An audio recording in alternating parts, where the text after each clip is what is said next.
alternative newspaper, real local news from real local people. The Alabama Gazette, they are most worthy of your support. Pro-life, pro-family, pro-America, 356-6700. Give them a call. The Alabama Gazette, the people's paper. Hey, Brent, love the color. If you had to choose, would you watch paint dry or compare benefits plans? Compare benefits plans, obviously.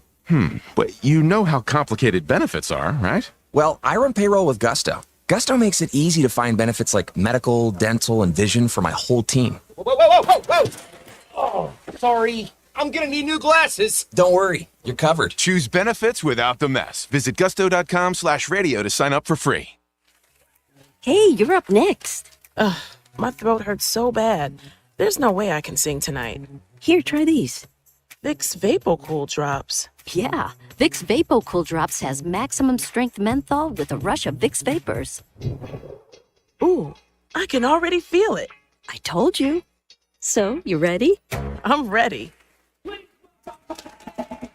Vaporize sore throat pain fast with Vicks VapoCool Drops. Hey there, River Region area. Dawson Electric hopes you had an amazing Christmas and a fantastic New Year. As we step into 2024, it's time to tackle those resolutions and make sure your home or business is in tip-top shape. And for all your electrical needs, there's one name you can trust, Dawson Electric. Whether you're planning a remodel, constructing a new home, or require service for your existing electrical systems, Dawson Electric has got you covered. Need emergency generators installed? Looking to enhance your outdoor space with stunning landscape lighting? Dawson Electric is the answer. We do it all for homes and commercial spaces alike. For more information, you can find us on Facebook. Search for Dawson Electric Company, LLC. Hit the like button and stay connected with us. We're happy to speak with you at any time. Just call 334-270-8024. Say it with me. That's 334-270-8024. For all your electrical service needs for home or business, call us at Dawson Electric.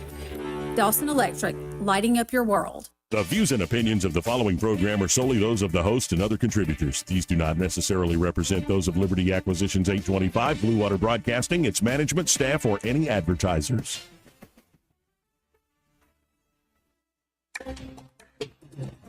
It's time for Montgomery's conversational radio show. It's news and views on News Talk 93.1 FM. To join the conversation, call 272-9228.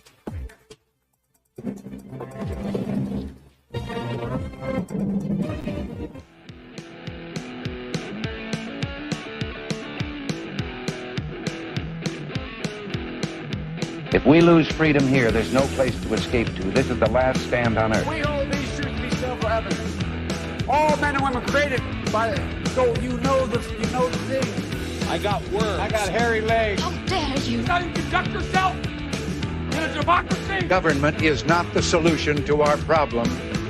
Government is the problem. Get a cough, please. What the hell are we doing here? We are behaving the way a superpower ought to behave. Well, our behavior has produced some crappy results. You never want a serious crisis to go to waste. And what I mean by that is an opportunity to do things that you think you could not do before. Joey Clark. Welcome into News and Views in the afternoon here on a lovely Monday. I'm your host, Joey Clark. We also have my trusty sidekick, Eddie Bader, in the studio. How you doing today, Eddie? Doing wonderful, Joey. How are you doing? I'm doing all right. And we got a busy week ahead of us. Yeah, we do. It really do. And just a busy couple months ahead of us. And joining us now in the studio, we have candidate for Congress, Robin Litaker. Robin, how are you doing today? I was doing real good till I listened to the news this morning from Washington. Well, that's how I usually am. I'm doing good until I read the Yes, news. Exactly. Yes. But what in particular in the news? Well, I'm sitting here watching. We've had 3 soldiers who have died, Yes, and ma'am. we've had many, many attacks. We don't hear about it most of the time. And then we have a president who's saying, oh, I'm going to respond. And, you know, we don't have a man in Washington that's decisive like our previous president was. And that's worrisome. And then also, I think I mentioned to you that World Economic Forum has decided to take coffee off the table for us, Right. get rid of all the coffee production. Why coffee? Well, I don't know, but it's like I said, people say you'll take my gun from my cold dead hands, you'll take my cup of coffee from my cold dead hands. Exactly. I mean, it's just they have just gotten where it's past ridiculous. Yeah. And that's one of the reasons I'm running. Oh, amen. So, for folks who don't know you, and I appreciate you starting the show with that, and it really is a shame, in my humble opinion. Part of me thinks that some of these deployments were almost sitting ducks, but I hate to think that way. But what other point? How much security are they providing these small contingents of troops?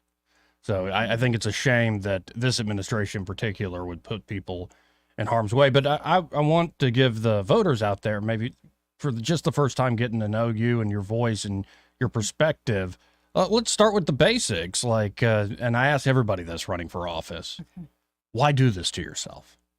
Well, that's what my family asked. And I'm a retired educator. And I don't think we have any choice. Somebody has got to step up. I'm retired. This is not going to be my career. I've already had one. This is going to be my service to the people of District 7 in Alabama. And why do it to myself? I've got real thick skin. I'm just, I'm on a mission. There's a need, and we're going to get the job done. Now, you were, speaking of thick skin, this might have helped in the development of that. You were a teacher and a principal for 32 years combined? 33 and a half. 33 and a half. And you were even one year, 97 Teacher of the Year? Yeah. Here in the state. So I'd imagine, I mean, a lot of rewarding, amazing moments, but also a lot of moments where, dealing with kids isn't always the easiest thing in the world. The kids and the parents were fine. It's the politics of it that I had the worst time with. And God puts you in certain situations, and sometimes you're sitting there going, oh my God, why am I sitting here? Right. And now I know why. I mean, all the committees, task force, all those fancy names that I sat on for the state of Alabama, and I witnessed firsthand how these bureaucratic agencies run, and they're a mess, and they need to go. And that's one of the things I'm running for. We will get rid of the Department of Education. Well, here. And you hear politicians say that all the time, and there's a lot to be concerned about in Washington, but I tend to intend to ultra focus on the Department of Education. Well, and I love that idea. How does that get done? Because you're right, people have been promising it for years now, and it just hasn't happened. Well, I've actually worked with some groups here in Alabama, the Conservative Christian Coalition, the Common Sense Campaign, and we have proposed for years a plan, and that plan will involve reversing the money flow. And let me give you an example.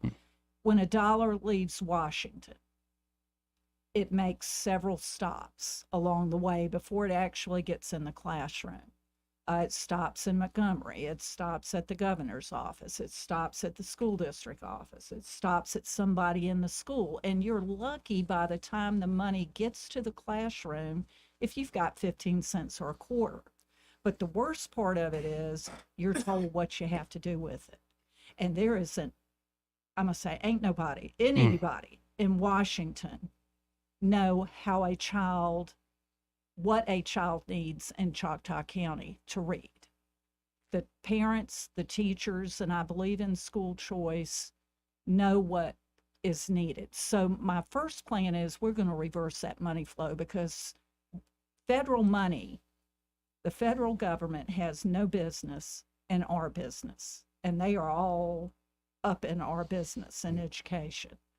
And it sounds like you've seen it firsthand, and as you just said, some of the most frustrating parts of your career. You love working with the kids and parents, but it's more this bureaucracy. Yeah, I mean, it's you get in a classroom with a child and you know what you need in order to teach them to read, but you turn and you look at your Title I material that the government and the state says you have to use, and it's not adequate. Now, that might be okay in Mount Brook because they have plenty of money to buy other stuff. But in Marengo County, they don't. Hale County, they don't. So what I'm saying is we're going to reverse that money flow, and you're going to hear it from me over and over and over. And again, folks, we're talking to Robin Lideker, running for U.S. Congress, but it's District 7, because I don't want folks to get confused. Now in this listening area, we have several congressional districts. You're in 7. If you get the Republican nomination, you'd be going up against presumably Terry Sewell? Terry Sewell, yes. Okay. So talk about District 7. How do you think that part of the state is going? This is one of the things I've been traveling for a year, and I am a very tender-hearted person, but I am tough as nails. And the stuff I'm seeing, no running water and sewage service that Sewell is now getting on, but she's been there 14 years, so it's a little late. There's a couple I'm going to visit this week that has had raw sewage running on their property for 30 years. Now, federal government cannot fix everything, but I know good and well that if you can get federal money to go towards projects, then some of these communities that don't have as much money would be more likely to be able to chip in. State can chip in. I just think it's past time that we haven't paid attention. And she definitely hasn't paid attention. She has pet projects that she throws money at, and that's going to come to an end. I mean, there are more things than sewage. I mean, of course. I can tell you people, like I've run into 2 veterans one night that were just distressed over the fact that their Social Security is double taxed, and Sewell sits on that committee. She's not on that particular subcommittee, but you can't get anybody to answer the phone. And if you do, you certainly won't get a call back. And I've got, and I'll be quiet when you tell me to. But Oh, no, keep going, please. I've got plans for how the district will be set up so that people can get in touch with me. If I had time, I'd tell you a story about what happened to me as a child. I have a sister with cerebral palsy, and my father called our senator, and he actually got a law change so that my sister could get a handicap license plate. And, and I'm sitting there, and my dad cried because this senator called our house. And it's like the further away you get from these public officials, the least likely they are to respond to you. When they go on break, I'm like, you get paid $179,000 a year. You do not get a break. Now, that's one thing about me. I worked for 33 and a half years, and I called in sick once. Wow. I always got sick on the weekends for some reason. It just worked out that way. Yeah, it worked out that way. I gave sick days away, but I mean, I work hard.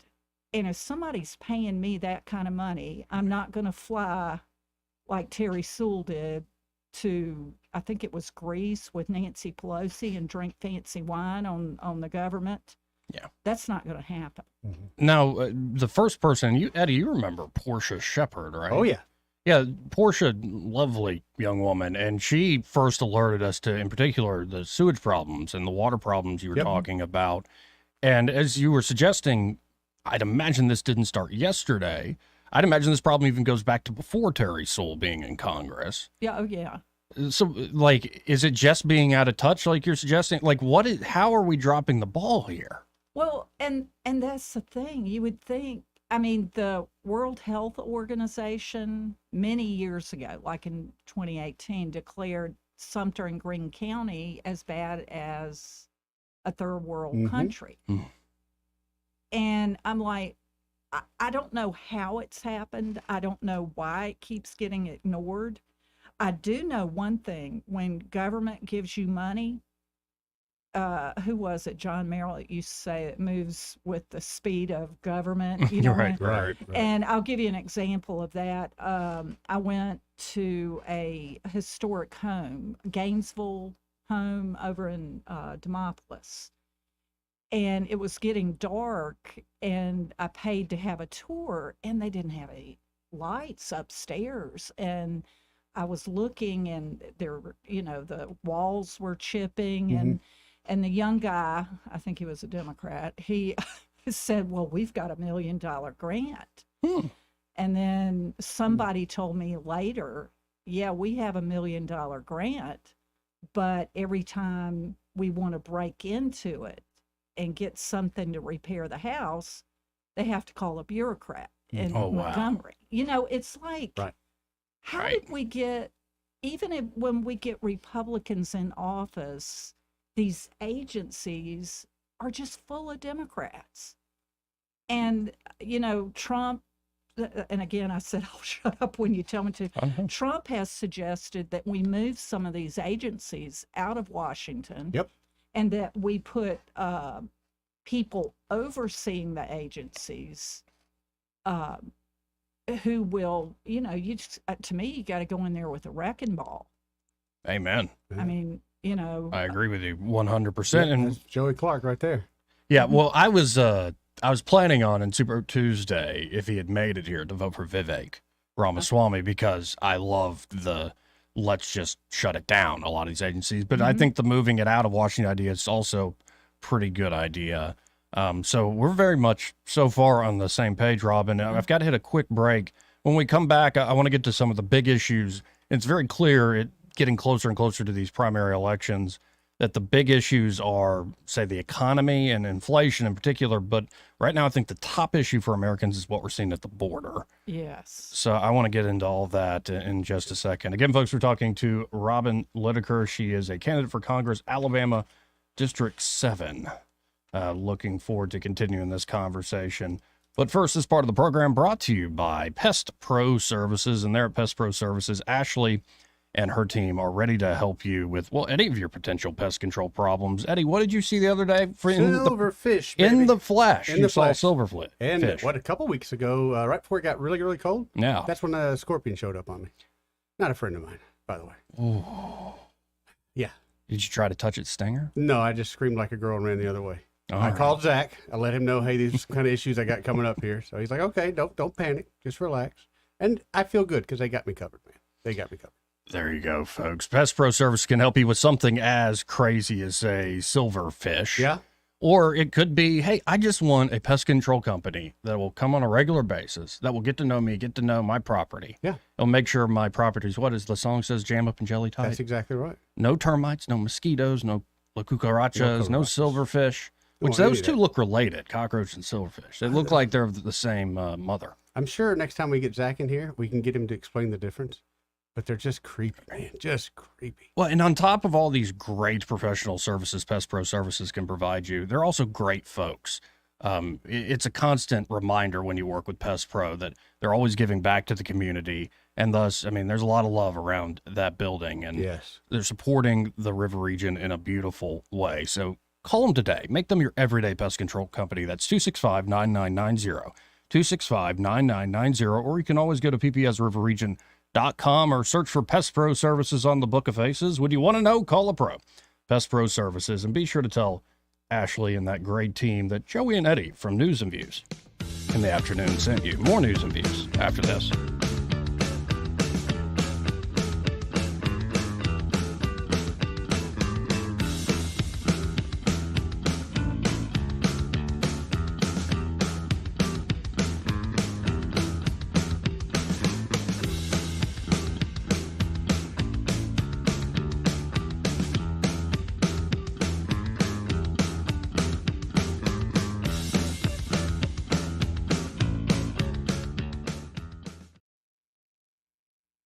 Want to carry News Talk in your pocket? Download the News Talk 93.1 app from the App Store. Available on iPhone and Android. Never miss a moment. Download now. Hey, this is Randy and Tammy Burkhalter at Prattville Farm Center. Hey, Randy, tell me about those hot chicks I've been hearing about. Now, Tammy, I don't know any since we got married. No, Randy, the baby chick. Oh, yeah, we're getting Rhode Island Reds, Americanas, Buff Orpingtons, and about 6 other different varieties. Plus ducks, turkeys, geese, and guineas. Hey, and raising chickens is a great family project. And you get to look forward to fresh eggs. Visit Prattville Farm Center at 1154 South Memorial Drive and pick up your hot chicks today. Make 2024 the year you break away from the chain stores and join us here at Adams Drugs. We value your business and want to provide you the best customer service at the lowest possible price. We've been serving up excellent customer service here in the River region for over 62 years. I made the swap to Adams Drugs and I couldn't be happier. Having a job and then getting 3 kids to all of their activities keeps me busy. I don't have an hour to waste waiting on a prescription. At Adams, they know me and my family. I get in and out in minutes, and when I can't get by Adams, they'll bring the prescription right to my door. What are you waiting for? Come in to Adams Drugs and let us earn your business. Our friendly and personal staff will talk with you and answer any questions you may have about your prescriptions. Your satisfaction is our #1 goal. Visit us at adamsdrugs.net for the location nearest to you. Adams Drugs is your local independent Health Mart pharmacy. Health Mart, taking the time to listen and care. For too long, Alabama's statewide news companies have shamed us for our conservative Christian values. Alabama deserves a news company that cherishes our culture, a company that isn't bought and paid for by the powers that be. 1819 News is that company. Run by Alabamians for Alabamians, 1819 News celebrates what is good and beautiful about our state, while exposing those who work against our values in secret. Just go to 1819news.com to learn more. Subscribe to our newsletter. That's 1819news.com. News happens, you'll hear about it first. The River Region's most trusted voice. News Talk 93.1 FM WACV.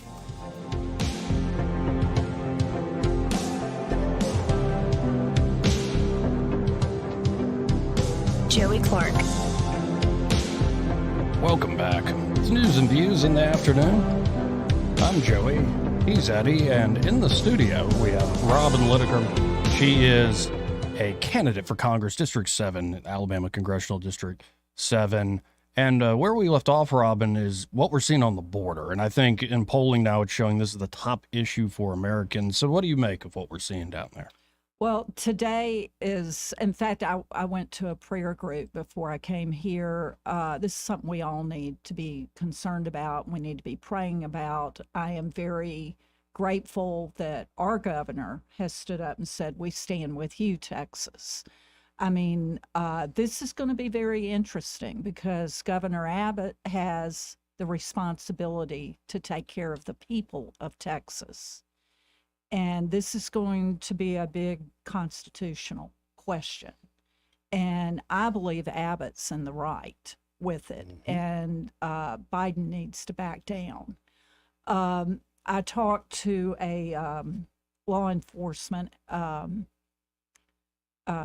person, I don't want to say who it is, over in West Alabama last week. And I said, you know, this is something we're going to have to be more and more concerned with. And he went, oh no, van after van of illegal aliens are coming into our country. And, you know, I'll tell you where I stand on it. They need to leave. There's a right and wrong way to do something. Right. And if you come into this country the wrong way, then you need to turn around and go back out. Now, that's going to be hard to do, but this bill, have y'all seen the bill that they have? Oh, the Senate's trying to work out? Yeah. All the negotiating, you can stay here if you can stay here. Nope. No. Now, the problem will come in when you say things like I've just said. The left is, oh, what about the poor children? What about the people who've been, that's not who we're talking about. There are people who have come across the border, get their $2,300 that our country gives them, their cell phone, they cross back, and then they come back across again. Wow. They, you know, and we have 67,000 homeless veterans in this country. And we can't do better than that. Right. I mean, we can't do better by them than that. And yet, we're just letting people pour across the border. No country on this earth does what we have allowed, not we, what Biden has allowed to happen. I'm just, you can tell it makes me Yes, ma'am. angry. Absolutely. And I hate seeing what I'm seeing. You know, I agreed when Trump said we need a wall with a big, beautiful door, but he'd come in legally. Yes. Yeah. Yeah. Oh, that, Right. that was That's where we good. agree. You do him well. Well, and what's the line that he said? You know, they say I'm controversial. They asked me about immigration. I said, it's illegal.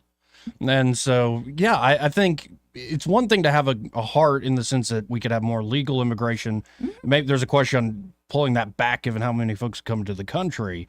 But in terms of actually securing the border so folks come through ports of entry, I mean, when you look at the statistics, they're almost, I hate repeating them, when you look at, say, sexual assault, trafficking, what's happening to women and girls in particular through that corridor. This is not some humanitarian, wonderful thing we're doing. And the setting this up. fentanyl.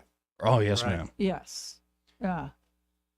We've got some very serious problems. And the Democrats are trying to take 2 districts from us in Alabama. They want 2 more votes. And for the first time, District 7 can be won by a Republican. And let me just say this, it's not about being a Republican or a Democrat. Right. It's about basic human decency in District 7. I mean, all the way from Birmingham, the poop trains in Birmingham, all the way down to Choctaw County. People are being ignored and they're tired of it. In fact, you can go on my Facebook page. I was in Selma last week. I'm going back. I have a group of people that I'm meeting with down there. And you look at the pictures, it's not what you see when they go across the bridge. Right. And it's an absolute shame. And, but I was going to ask, why do you think it's more winnable? Is it the new makeup of the district? The new makeup of the Okay. district. The percentages are more in favor. And I also, if you look at the vote tallies over the last 3 elections, somebody's not voting for her on purpose. Right. And it used to be something like 70-30 Democrat to Republican, I think. So now it's even out. 47-53. Okay. Wow. Yes, that is more And recent. I have gone into neighborhoods in Birmingham, and people they're just tired of it. Imagine so. And it really is awful when you see in our own backyard, and we're going to keep going with a lot of other issues, but inflation's hurt me. And I'm doing all right in life, but you can see when food costs so much more, when gas costs so much more, oh, it's come back down. Well, how are you going to make me whole for the 17% I lost last year? Let's just say on housing expenses, on food expenses, on fuel expenses. And so if it's tough on, say, I'm doing all right, a middle-class person, I can't imagine for somebody who's just getting by if you're on fixed income.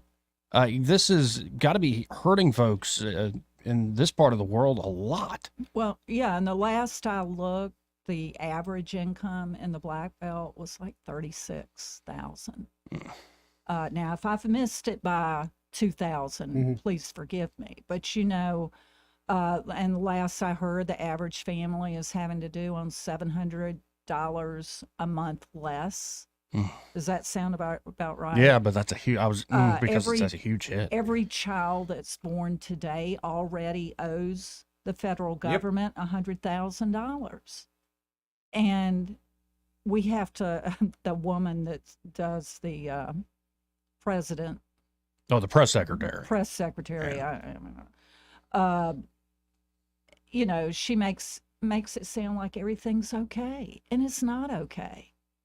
And that's why the percentages, I'm not paying attention to them. I'm paying attention to the people that I'm meeting. And the more I travel, and I'll just pull over on the side of the road, walk in a restaurant or walk in a store and start talking to people. And I'm telling you, people are angry, they're fed up, and they need help. And it's going to come because we're gonna take this district. Now, just from what you just said and how you said it, this isn't just, oh, I'm running for office. It's not just abstract. It's not academic even. It sounds very personal to you. How long have you lived in this district? 30 years. I've lived in Homewood. I have a little house in Homewood. I know how Homewood is now, all the bajillion-dollar houses, but I don't have one of those. I'm a retired teacher. I live on a fixed income. A lot of this does come from the way I was raised and having a sister that's handicapped and watching my parents try to get just basic services for her. And it's not easy. And you work hard, you do the right thing, and you get kicked in the mouth. And I just want to do everything I can when a Republican gets in office as president. My vote is there. And you know how you get up in the morning and go, why did that Republican vote that way? Oh, yeah. You don't have to worry about that with me. Amen. Well, wait, so you're not going to fall for those parties Madison Cawthorn warned everybody about? And I'm like, okay, here's the teacher in me. Single subject bills. Amen. You don't have a bill on anything that deals with war and then stick something about a study on ping pong in it. And I'm being silly, but that's what happens. And they put millions upon millions of dollars into things that are just pet projects for somebody in San Francisco. I won't name anybody. No, and I got to hit another break here, but in a second, I want to get to, because one of your planks of your platform that you're running on is restore our military. So I would unpack what that means and get into, I thought of it because, these multi-purpose bills. Right now, that negotiation you mentioned earlier with the border is tied up in Ukraine funding, and I think about $14 billion to Israel, but like $60 billion to Ukraine. So I kind of want to just pick your brain on like what's happening abroad and the United States' role in the world and how we restore the military here. Again, folks, we're talking to Robin Litaker, candidate for Congress District 7 here. If folks want to support your campaign and volunteer, donate, how can they do so? I have a webpage, robinforalabama.com. I have 2 Facebook pages because, the bad people will shut your Facebook page down. So I have a Robin for Alabama and Robin Litaker for Congress Facebook page. And then we have a WinRed account if somebody wants to donate. But look, folks, I need money, but we need votes. And most people know somebody in District 7. I'm sorry, you commercial. Oh, no. Amen. Again, folks, Robin Litaker here in the studio. More news and views in the afternoon. Well, after this quick break. He may not know whether he's coming or going, but whether you're going to work or coming home, Greg Budell is there. Mornings, 6 till 9, and afternoons, 3 till 6. Only on News Talk 93.1 FM, WACV. Hey, it's Lyle from Marguerite's. We all want to wish you a wonderful, happy new year, 2024. We're building all new, beautiful jewelry for you. Of course, we remake things. If you have anything sitting around, bring it in. Let's see what we could do with it. Marguerite's is full service. We have the best jewelers around. We have the best gift wrappers around. We have the best merchandise around. We have the best pricing around. We have the best quality around. But I'm not bragging. We're darn good, though. Come in and see us at Marguerite's. We really appreciate it. Looking forward to a great 2024. I'm with Miss Dot at the Eastbrook Flea Market and Antique Mall, and Dot, we're ready to roll into a new year. Happy New Year. Tell me what's going on here at Eastbrook Flea Market and Antique Mall. The booths are being restocked. The hot cider is going.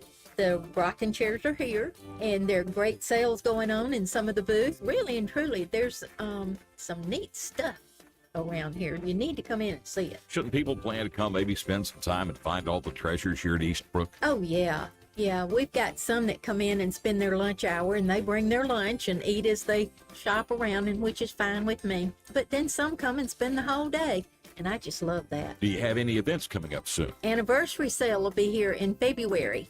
Don't know the exact date yet, but listen for the ad. Come shop that day because it'll be a great event. All right, Doc, give us the hours of operation. Monday through Friday, 10 until 6. Saturday, 9 until 6. Sunday is 12:30 to 4:30. That's the Eastbrook Flea Market and Antique Mall, 425 Coliseum Boulevard. Hi, I'm Brian McMahon with Turf Stalkers. Within a few months of advertising with Blue Water, our customer base doubled. If you're looking for similar results, we highly recommend advertising with Blue Water. Radio works. It's as simple as that. Call us to find out how radio can work for your business. Blue Water Broadcasting. Local folks helping local business. The Health and Wealth Show. The Health and Wealth Show. The show so nice, we said it twice. Weekday evenings at 6 on News Talk 93.1 WACV. The Health. Make it up, son. Joke's over, hey? With the Wall Street Business Report, I'm Rich Thomason. A mixed open this morning for Wall Street investors bracing for another busy week, including a decision by the Federal Reserve on interest rates. The Fed scheduled to make its latest monetary policy announcement on Wednesday. This week will also bring another trove of corporate earnings from big tech. Alphabet and Microsoft report tomorrow. Apple, Amazon, and Meta check in on Thursday. Since March of 2022, the Fed has hiked its main interest rate to the highest level in more than 2 decades, trying to slow the economy to get inflation fully under control. A report Friday showed the measure of inflation the Fed prefers to use behaved just about exactly as expected in December. Amazon calling off its proposed acquisition of iRobot, with the e-commerce giant blaming undue and disproportionate regulatory hurdles. For the Wall Street Business Report, I'm Rich Thomason. Rich Thomas Weather is brought to you by JB Windows and Siding. Call Jones Brothers. You'll be glad you did. JB Windows and Siding. That's what you're looking for. Rich Thomas Weather. Hi, everybody. The weather this week, much different than last week. The spring-like temperatures are gone, but so is the rain. Today, a little brisk, breezy, cool, high temperature up to about 56. Tonight, mostly clear and cold. We're headed close to the freeze mark. I've got us around 31 by morning. Tomorrow, sunshine, high around 61. That's actually normal. We'll be near 60 on Wednesday and Thursday with more sun, and then a little warmer Friday and Saturday. From the Blue Water Weather Center, this is Rich Thomas. Thank you once again for voting ASE the best credit union and best mortgage company in Central Alabama's Reader's Choice Awards. We're honored to serve our members for 69 years and counting. ASE Credit Union. Your life, your goals, your ASE. Conservative Justice Sarah Stewart has the experience to lead Alabama's courts. As a tough-on-crime judge, Sarah Stewart presided over hundreds of cases, giving tough sentences to the worst criminals. Republicans can trust Justice Sarah Stewart to defend the Constitution and protect our families. On March 5th, vote Conservative Republican Sarah Stewart for Alabama Chief Justice. Paid for by Sarah Stewart Campaign, 2029B, Airport Boulevard, Mobile, Alabama, 36606. The premier place the river region turns to for news, weather, traffic, and opinion. News Talk 93.1 FM WACV.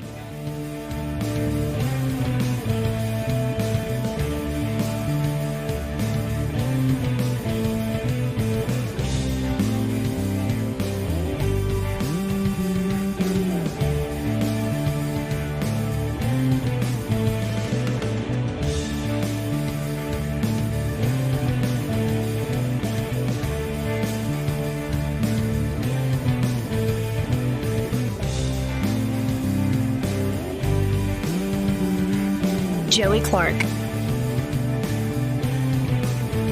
Welcome back, everybody, to the program. I'm Joey, Eddie in the studio, and we have Robin Lydecker. I'm saying it right now, folks, but Robin Lydecker in the studio. Where we left off, Robin, is, well, how do we restore our military? And where I'm coming from is I almost feel like we have a lack of mission abroad, too. It's sort of like we've inherited all these responsibilities, and we're not really thinking them through real well. And then when you look at their lack of recruiting numbers right now and so many other aspects of our military, how do we begin to restore this thing? Well, you know, it's like a lot of things. People will do one thing and think that's going to fix something. I do believe that it's like teaching or any other profession. if the perception of it is something that you don't want to do, then people are going to be least likely to do it. And I think at this point in this country, now I'm going to just say this, you have a president who is the commander in chief. I'm not sure I'd want to work for him. You know, and I've heard military people tell me that. I got out because, I mean, look what he did in Afghanistan. Just went off and left our troops to be mowed down. So to me, it's not one thing that's going to fix it. You got to instill a sense of pride back in the military. We've definitely got to build it up. I looked at a sheet the other day that Gary Palmer gave out at an event with the number of planes, aircraft, that type of things that we had compared to China, and we're behind. And to me, if we have a strong military, we have a strong country. Yes, ma'am. And I believe most people feel that way too. I threw something on the floor. I'm sorry. So again, that's not a good answer to it. As far as having military bases overseas, you know, we've always been seen as the protector of the world since World War II. I don't think that we can necessarily get away from that, but we most certainly don't need to be places where our troops and our citizens are in harm's way. So that's maybe not a good answer to the question, but that's where I'm leaving it right now. Well, but that's fair because, number one, you ain't running for president, and you'll be one of many if you get up there in Congress. So, and like you said, there's a lot to learn from anybody. I think even the smartest person in the world is ignorant of 99% of most knowledge, because that's just how we are. There's so much to know. And so you'll be part of a big team if you are elected to the Congress. But going back to education, you mentioned that you're for school choice, and I would interested to pick your brain on this idea. You know, you especially being in the public system for so long, do you like the idea of other types of schooling at this point? Like whether it could be homeschooling or it could be private, more traditional micro schools, or even for adults, people more near college age, like trade schools, these sorts of things. Yeah, and that's one of the things as I've gone through the Black Belt. There's a lady in southern part of the district. I'm not going to say her name or her school name right now, but she's opened a trade school. And one of the biggest complaints I hear from parents is that their children are growing up and moving away from home. And they want them to stay in Marengo and Hale County and, you know, Choctaw. I keep saying the same counties. There are 13 of them. And there are places like Judson College that have been closed for years that I would like to see that be the hub of trade schools. Everybody doesn't have to go to a traditional college. In fact, you'd make more money going to a trade school and learning how to weld.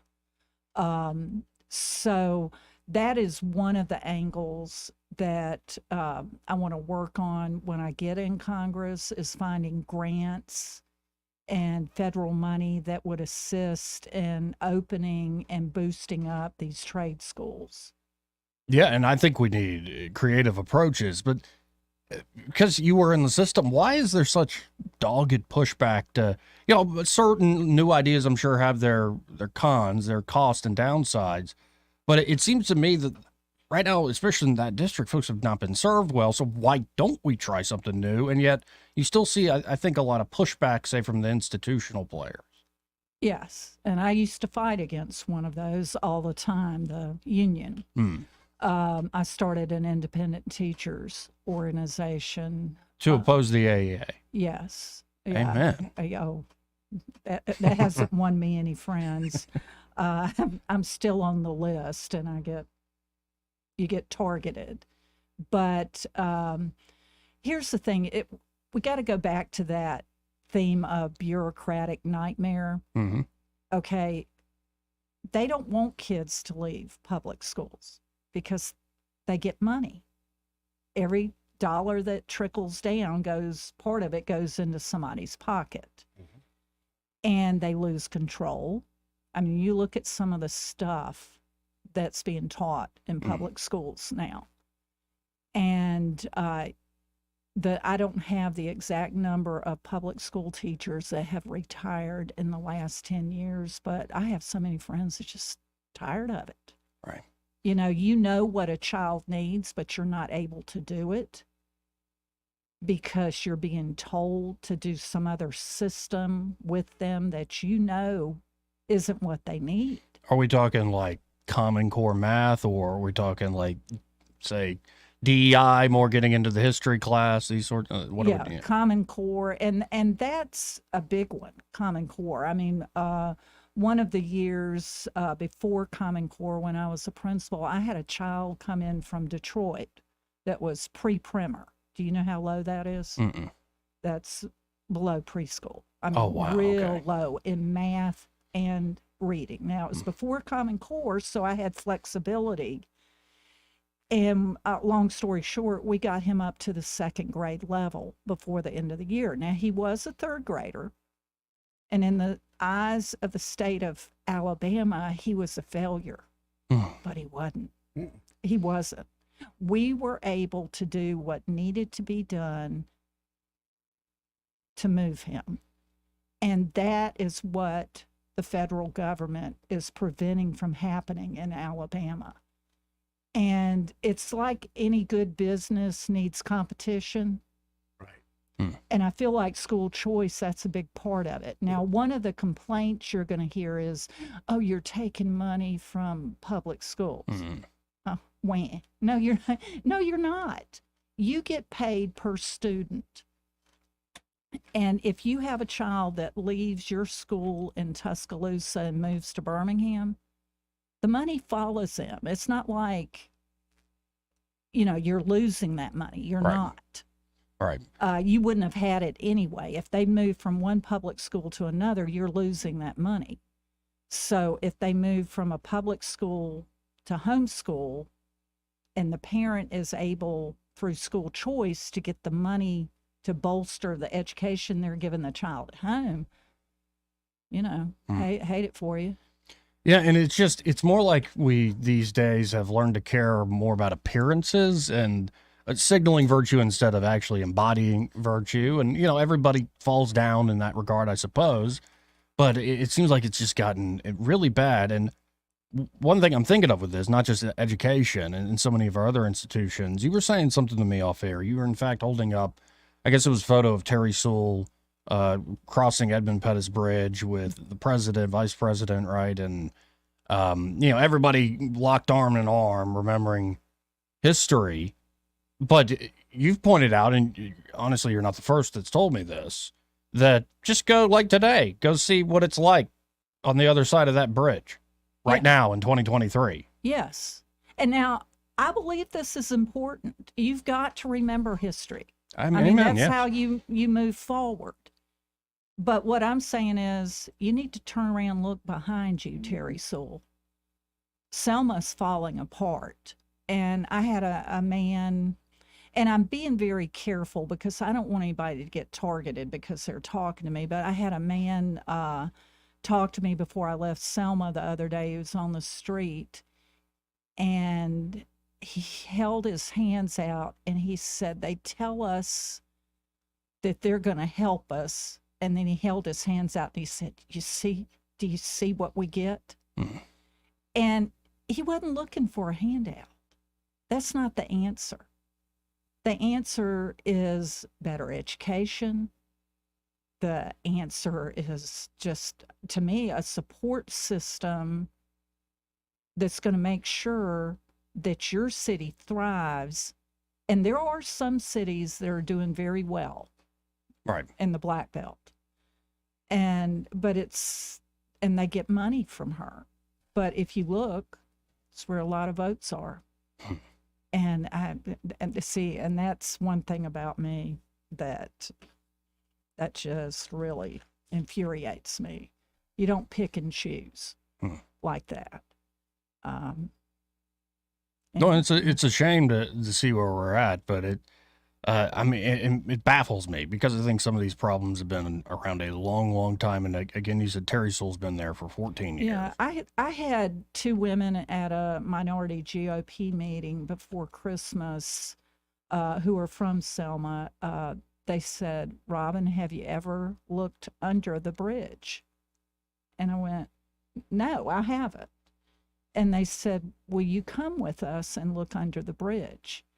Apparently there's a home or a building or something that has all of these artifacts from the civil rights movement, and they have been begging her to help them get a museum. I mean, that city has so many tourists come through it. Another thing they've been begging for in multiple counties are storm shelters. You know, they had that awful tornado that hit Selma, went through Hale, Marengo counties. And like I said, federal money can't do everything, but we're like number 10 or 13 in receiving federal money. Did you know that? Oh, yeah. So I think some numbers, if you add a few, the militaries, we're like 3 or 4 in terms of what we receive. So my thing is, we want to make sure if we're getting that much money, what's it being spent on? And certainly we can, spend it on more quality things within these counties. Well, and back to the first point we were talking about, actual plumbing like that works, not just a straight pipe right outside the house, something that, because that leads to all sorts of health problems, it's just quality of life problems. And it sounds like throughout all the things we've talked about, you have a pretty thoroughgoing critique of these sort of top-down systems that, have a lot of promises, but a lot of that money gets eaten up on the way down. Yeah, I mean, I could sit here for hours and tell you stories. Little kids that are running across Green Springs in Birmingham to go to school every morning. They've been begging for a crosswalk. Again, federal money can't pay for everything, but if you find federal money, find grant money, then get the city of Birmingham, get the state to kick in, then it's doable. I had a child, I taught inner city Mobile for 10 years, and I had a child that got run over and killed on Dolphin Island Parkway. And, you have to sometimes step back and go, we've got to take care of our own. We can't take care of the world, Yeah, we have to be a force, but we're not doing a good job of taking care of our own. Amen. And we're pretty much out of time here. So again, we've been talking to Robin Lydecker, U.S. Congress, candidate for U.S. Congress, District 7 here in Alabama. Again, Robin, if folks want to donate to your campaign, volunteer for you, how can they do so? We have a WinRed account. You can go to my webpage. There's a link on there for a donation. My webpage is robinforalabama.com, and I have 2 Facebook pages, Robin for Alabama and Robin Lydecker for Congress. Well, thank you. Of course, it was great meeting you. This is for folks who don't know, first time we've met each other, I think, have talked. So pleasure talking to you, and best of luck, and more than welcome if you want to come back closer to election day, please do. I'll have more stories to tell you. Well, I'm sure, especially as you're around the district. I'd imagine that is a pretty common thing. Well, we got to hit our top of the hour break, folks, and I think, is Greg Albritton out Greg's there? Okay, well, we've got him coming up. He's running for Congress, but he's a candidate in District 2, the brand new District 2. Before we hit this top of the hour break, this part of the program brought to you by Montgomery Men's Health. And men, well, 2 things affect us men as we mature. Some people shy away from the term, but erectile dysfunction, it's a real thing. But also low testosterone. And that's not just as you mature these days. It's happening to men younger and younger. In fact, I learned from Montgomery Men's Health that there are actually urologists suggesting that men should start getting their testosterone checked even at the age of 18. Now, I know, guys, you hate going to the doctor, but Montgomery Men's Health was created to take care of guys just like us, because I hate going to the doctor too. So if you're lacking motivation, energy, drive, always tired, perhaps you're seeing unwanted weight gain, loss of muscle mass, even a decrease in that sex drive of yours, well, the problem could be low T, and they're at Montgomery Men's Health. Their providers will conduct a testosterone-focused lab workup plus a consultation for only $99. And if you do have low T, they have treatments that can truly change lives. Men can experience higher energy, better gains in the gym. Brother. That's right, brother. Better mental clarity, improved sleep patterns, a faster metabolism. You might even notice, increased libido. Ain't nothing wrong with that, Joey. Ain't nothing wrong with that at all, Eddie. So y'all call up Montgomery Men's Health today. You can actually book the same day that you call, 440-3663. That's 440-3663. Or go to montgomerymenshealth.com to book an appointment today. And be sure to tell them that Joey fella on the radio sent you. Greg Albritton when we come back after this top of the hour break. Broadcasting from the Riverside Chevrolet Master Control Center, this is WACV Cusana, News Talk 93.1 FM. When it's Chevy, it's Riverside. With SRN News, I'm John Scott. The Federal Reserve announcing its latest decision on interest rates later this week, while a highly anticipated jobs report will be announced on Friday. The UN aid agency serving Palestinians in Gaza is facing more funding cuts amid accusations that 12 of its employees were involved in the October 7th attack that sparked the Israel-Hamas war. Alex Murdaugh returning to a South Carolina courtroom, but this time the convicted killer, disbarred attorney, and embedded thief won't be in the spotlight. Instead, the judge will be questioning the jurors who found him guilty of the shooting deaths of his wife and son. It's part of an appeal filed by Murdaugh's attorneys. On Wall Street, the Dow is now ahead 9 points and the Nasdaq up 68 points. This is SRN News. The new FedNow system is paving the way for the digital dollar. It grants the government unprecedented access to your financial transactions. This isn't just an invasion of privacy, it's a direct assault on your liberty and hard-earned money. It's another reason why I recommend physical gold IRAs from the Birch Gold Group. I'm Lance Wallnow. I'm a news analyst and a podcaster with nearly 25 million downloads to people just like you who cherish their financial independence. A precious metals IRA can help you avoid the scrutiny of Big Brother while also preserving your retirement savings through almost anything, including economic crashes, political instability, and even hyperinflation. To find out more, get your free info kit on gold IRAs by texting the word FAITH to 989898. Birch Gold Group is the only gold company I trust. Get their free info kit and see how a gold IRA can help you. Text FAITH to 989898. Remember, there's no strings attached. Text FAITH to the number 989898 right now, and I pray you're blessed with continued prosperity. Rich Thomas weather brought to you by Wiley Sanders Truck Lines. Truckers, if you are looking for green grass, contact Wiley Sanders Truck Lines. In business since 1959 and still growing. Call today, 855-777-9785. Hi, everybody. The weather this week, much different than last week. The spring-like temperatures are gone, but so is the rain. Today, a little brisk, breezy, cool, high temperature up to about 56. Tonight, mostly clear and cold. We're headed close to the freeze mark. I've got us around 31 by morning. Tomorrow, sunshine, high around 61. That's actually normal. We'll be near 60 on Wednesday and Thursday with more sun, and then a little warmer Friday and Saturday. From the Blue Water Weather Center, this is Rich Thomas.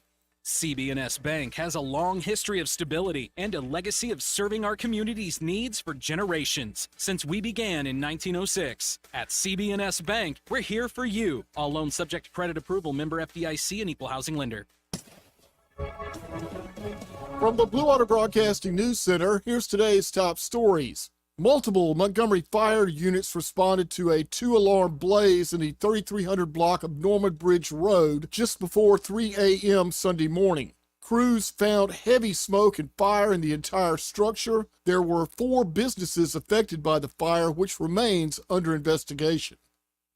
Montgomery police are investigating a double shooting that left a man and a woman injured. The incident occurred in the 100 block of Windywood Drive shortly before 6 p.m. Saturday. Both victims were taken to a local hospital for treatment. Suspect and motive remain unknown. Police and family members are searching for a missing Montgomery teenager. 16-year-old Michael Cole Jr. was originally considered a runaway, but he is now officially listed as a missing person. Mike Jr. has been missing since Thursday night, January 25th. He was last seen in the Ridgecrest area.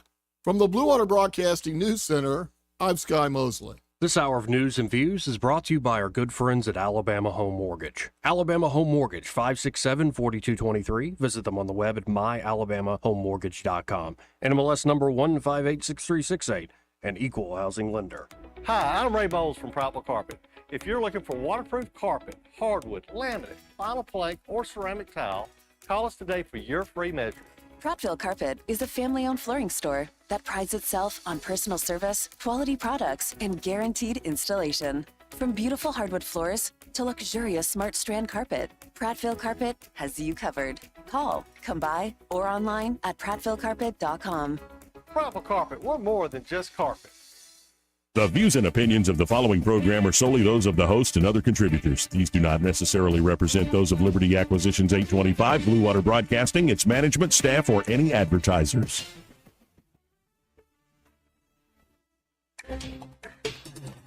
It's time for Montgomery's conversational radio show. It's news and views on News Talk 93.1 FM. To join the conversation, call 272-9228. This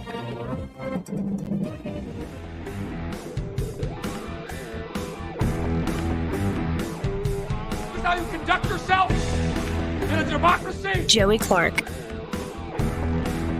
Welcome back to News and Views in the afternoon. I'm your host, Joey Clark. Eddie Bader's still in the house. Here, buddy. How you doing? Hanging in here like a hair in a biscuit. Well, and as promised, we have... You come up with that yourself? Nah, I stole that from an old boss. Okay. From Did he come up with it? He probably stole it from his granddaddy. All right. We have in the studio state senator currently, Greg Albritton. He is running for Congress, candidate for Congress. Now, this is District 2. Greg, how you doing today, sir? I'm doing great. How are you doing? We're all right. I mean, and this is Eddie, if you haven't already met. Yeah, we met Eddie. He didn't use that phrase on me, though. Well, and I've got to give this out. I didn't give it to Robin, but I always give our candidates a pass. If he says something, feel free to hit him right in the face. Just know. Steve Marshall has said that would be illegal. He's the only one. He's the only one. The sheriff gave me a pass. Like everybody else. The question is, would he prosecute? Dang, I didn't get that answer. Right. It might have been just officially uphold the law, and I could still get away with it. Anyway. I'll look into that. The first question I ask everybody running for office, Greg, and it could be for a state position, or if one day I interview a president for the United States candidate, I ask the same thing. Why do this to yourself? Why run for Congress? It's fun. All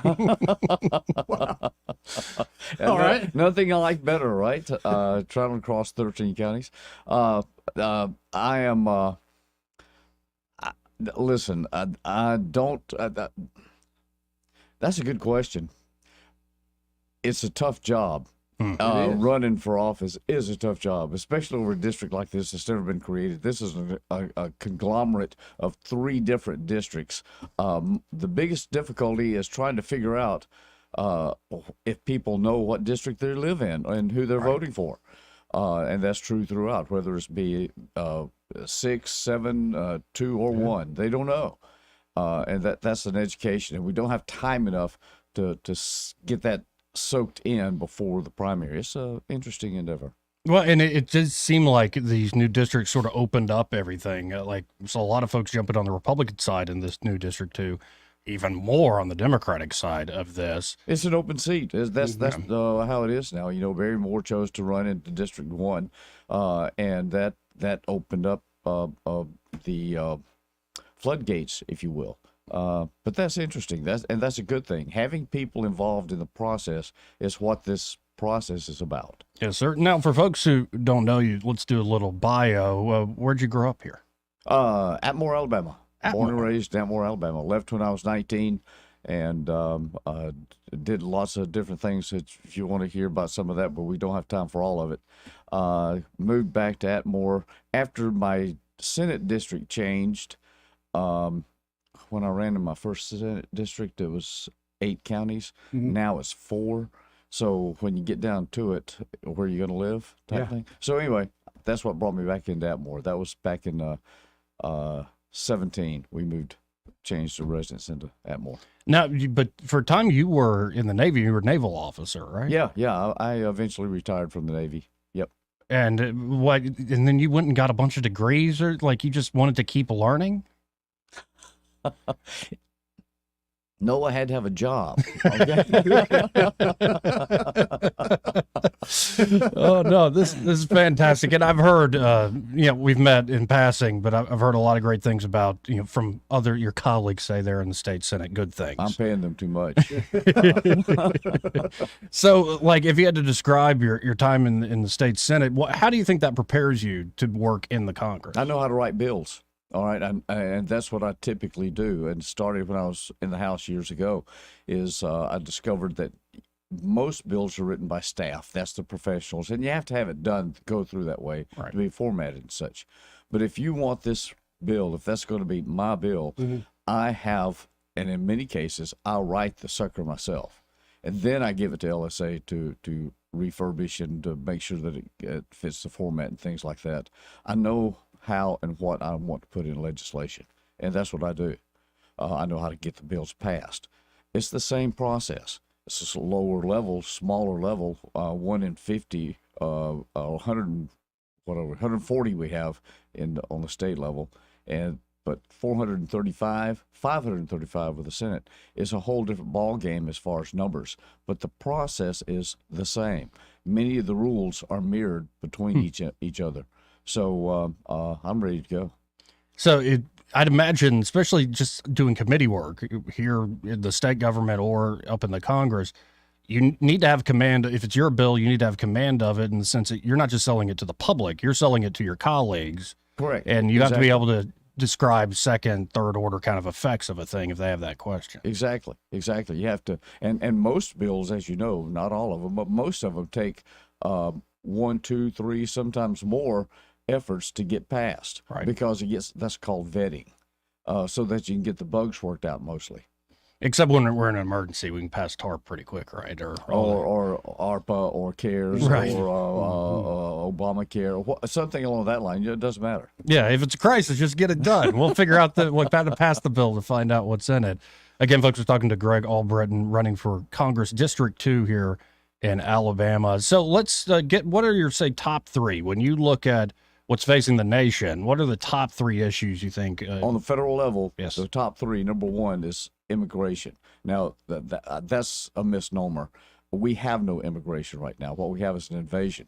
We have no way to check people in and out. Even when you're trying to do it legally, it takes years to get through, unless you go to the north or southern border and walk across. That's the issue. We've got to stop that. We don't need additional legislation. All we have to do is enforce the laws that's on the books. That's it. We need to simply say, here is the law, go do it. That's all we have to do with immigration or invasion. Yeah. Well, and one of my favorite lines, I think it's Ayn Rand, actually, is mistakes of this magnitude are not made innocently. Like, I don't think this is a mistake. It was clearly done. I mean, President Biden, when he came in, he immediately reversed all those controls and all the methodology, stopped everything. He intentionally did that for a purpose, and that was because that was the Democrat agenda, period. He has not changed on that. He is not going to change on that. This idea that they're going to pass a legislation, we did that back in the 90s. We did that back in the early 2000s. That's a facade. They want the borders open, and they're successful in allowing it to be so. So that's number 1. What would be your number 2? Economy, the budget, and particularly our economy is driven by budget. Did y'all hear the numbers about GDP recently? 3.3, right? Yeah, 3.3. You know why it's 3.3? It's because of government spending. Yes, sir. Most of that is government spending. It is not individual. It is not private investment. That's the problem. The numbers that we're looking at do not register what the economy, the private economy is doing, is measuring what the government is doing, and that's our problem. We are in the process of changing from a capitalist system into a socialist system. Now, that's a pretty strong statement, but that's where we're headed. That's where we're headed. And until we get control of the money, we're going to lose control of our economy. Does that make any sense? It makes absolute sense. One of the guys that we share often on the show, Peter St. Onge, he's an economics professor, said something like 40% of that 3.3% GDP growth was government spending. He's a euphemistic guy, isn't he? Yeah, just a little bit. But it's just, it's amazing. Like, you're seeing more and more folks are on the government dole, not in the sense like you think welfare or corporate welfare even, but more and more folks are being paid by the government to work. And you got to wonder, this isn't going to end well. Thank God we ain't Venezuela yet, but it seems like we need to go in the opposite direction fast. True, but again, what we have here is a mixture that's it's like baking a cake, and you put all those ingredients in. You can't take all those ingredients out. You either have to start anew, or you have to change it up, and it takes a long time to do that. Look, I'm on the general fund with the state. In Alabama, we were having major problems a few years ago. If you'll recall, we had proration about every other or every third year. All right, that was because of the process we used and things. When Republicans took over, we changed that. We changed the process, we changed the methodologies, we put guidelines on, and all of those details we worked at. We were broke. It's taken us a number of years. But now we have surpluses. Now we're able to pay every bill. We're able to attack problems that we haven't dealt with in decades and generations. And we're doing that now because we planned for it and we worked on it. It took us years to get there.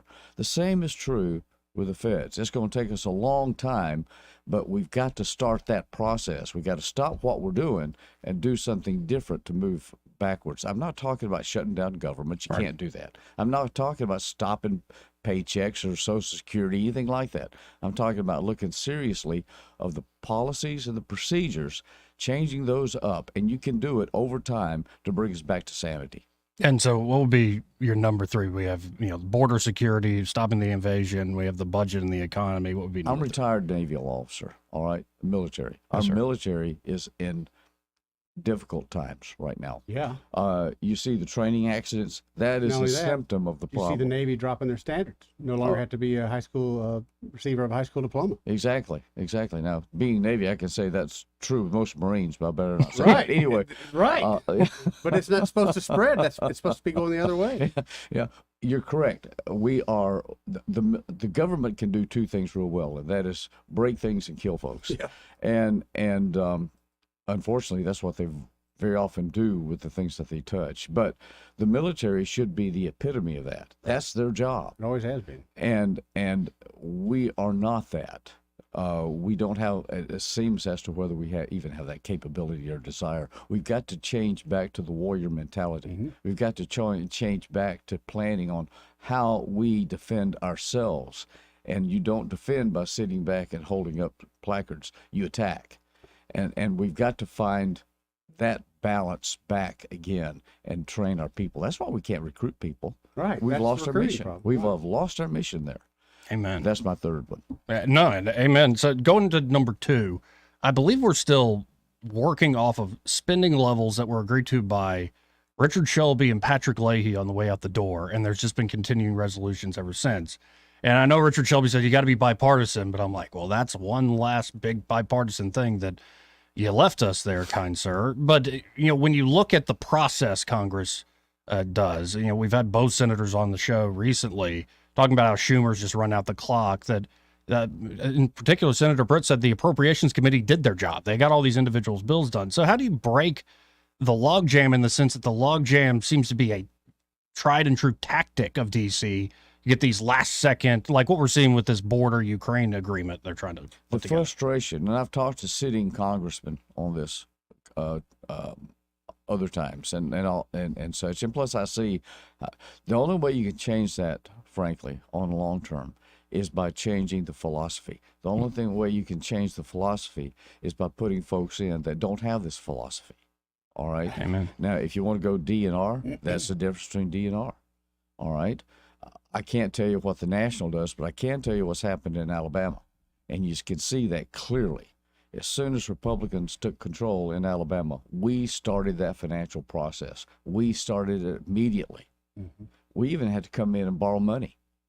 We borrowed money from ourselves, if you'll recall.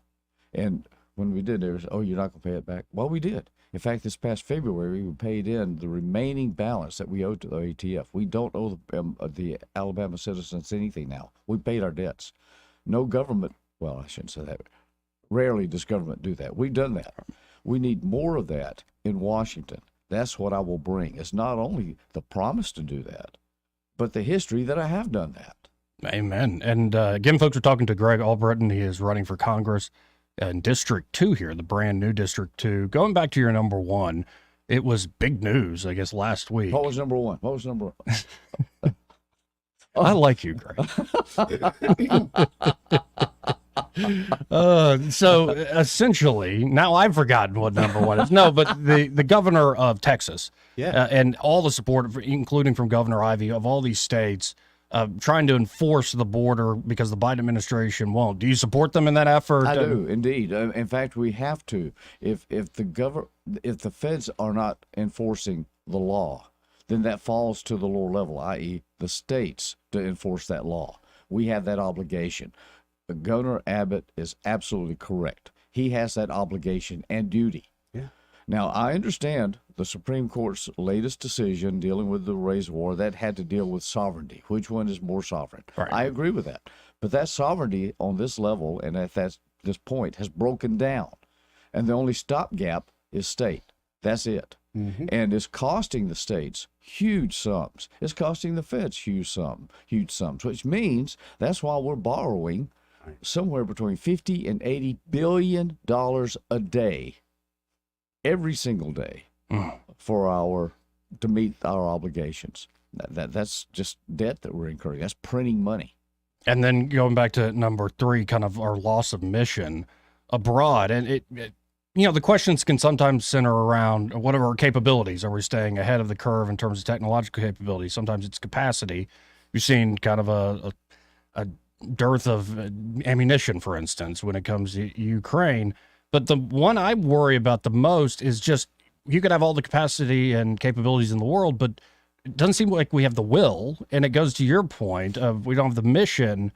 How did we even begin? What in your mind is kind of a reframe of the current situation into something more optimal? To get to that, let me tell you the history here. You talked about the budget, and we don't do budgeting process. We only do CRs. We have deteriorated to that point.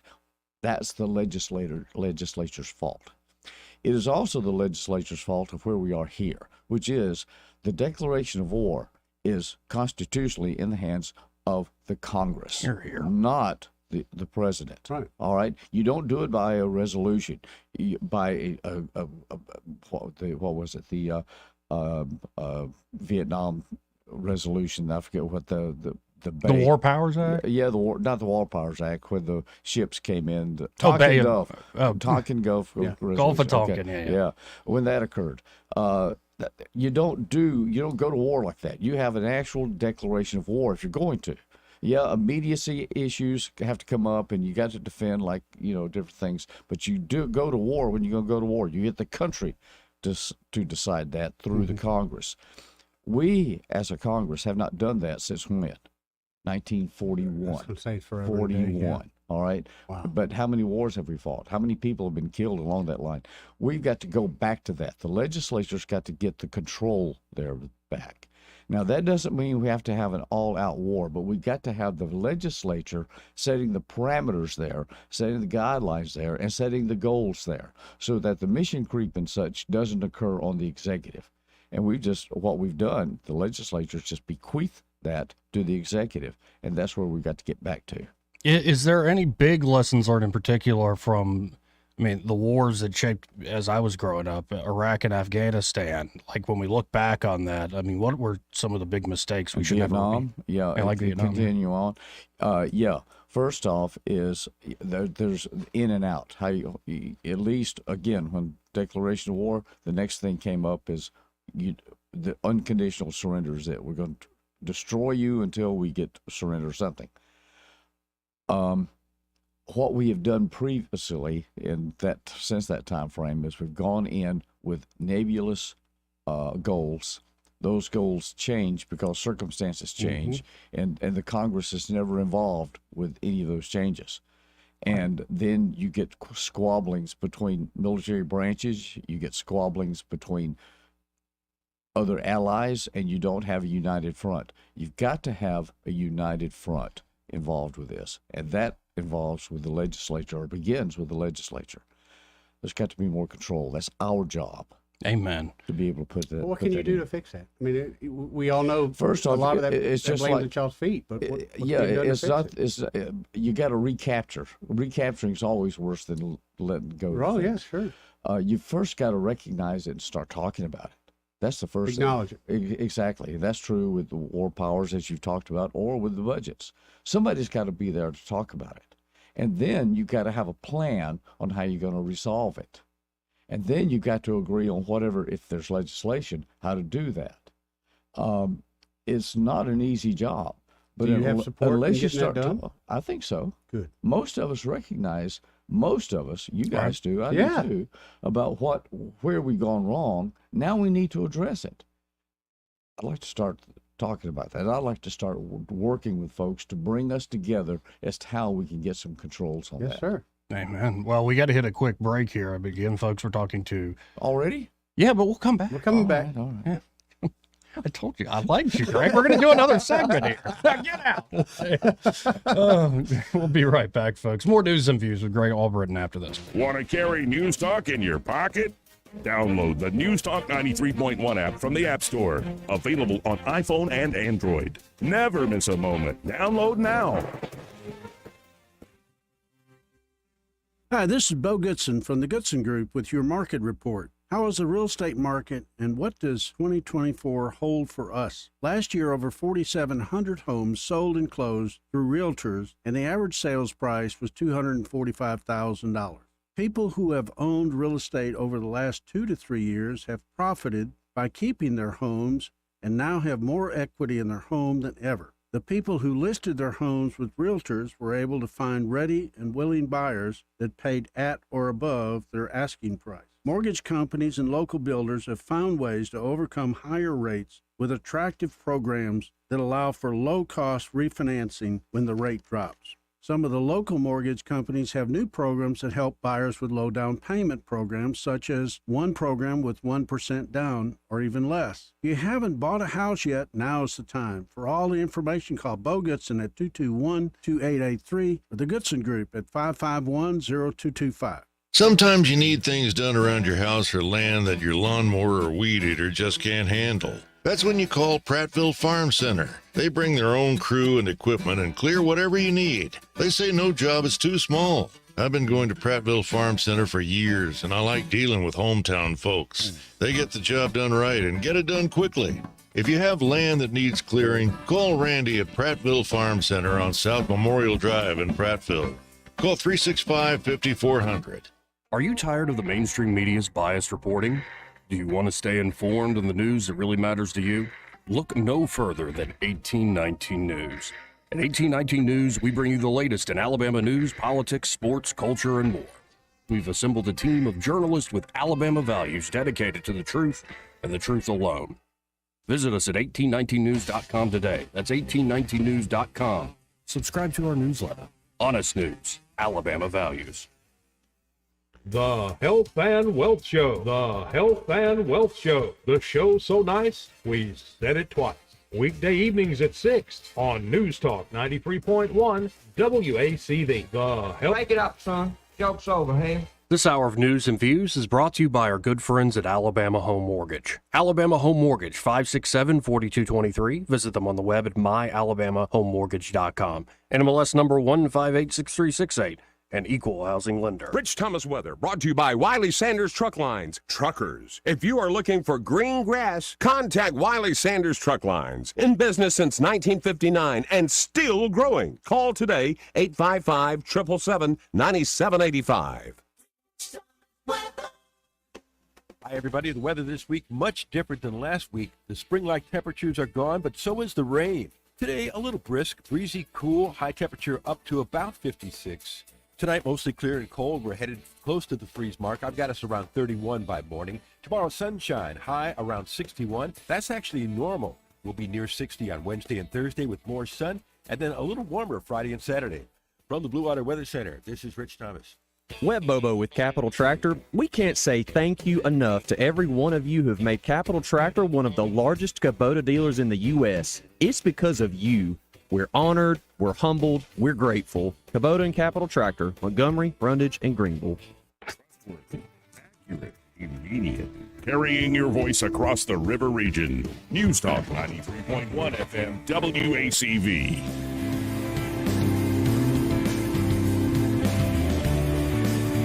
Joey Clark.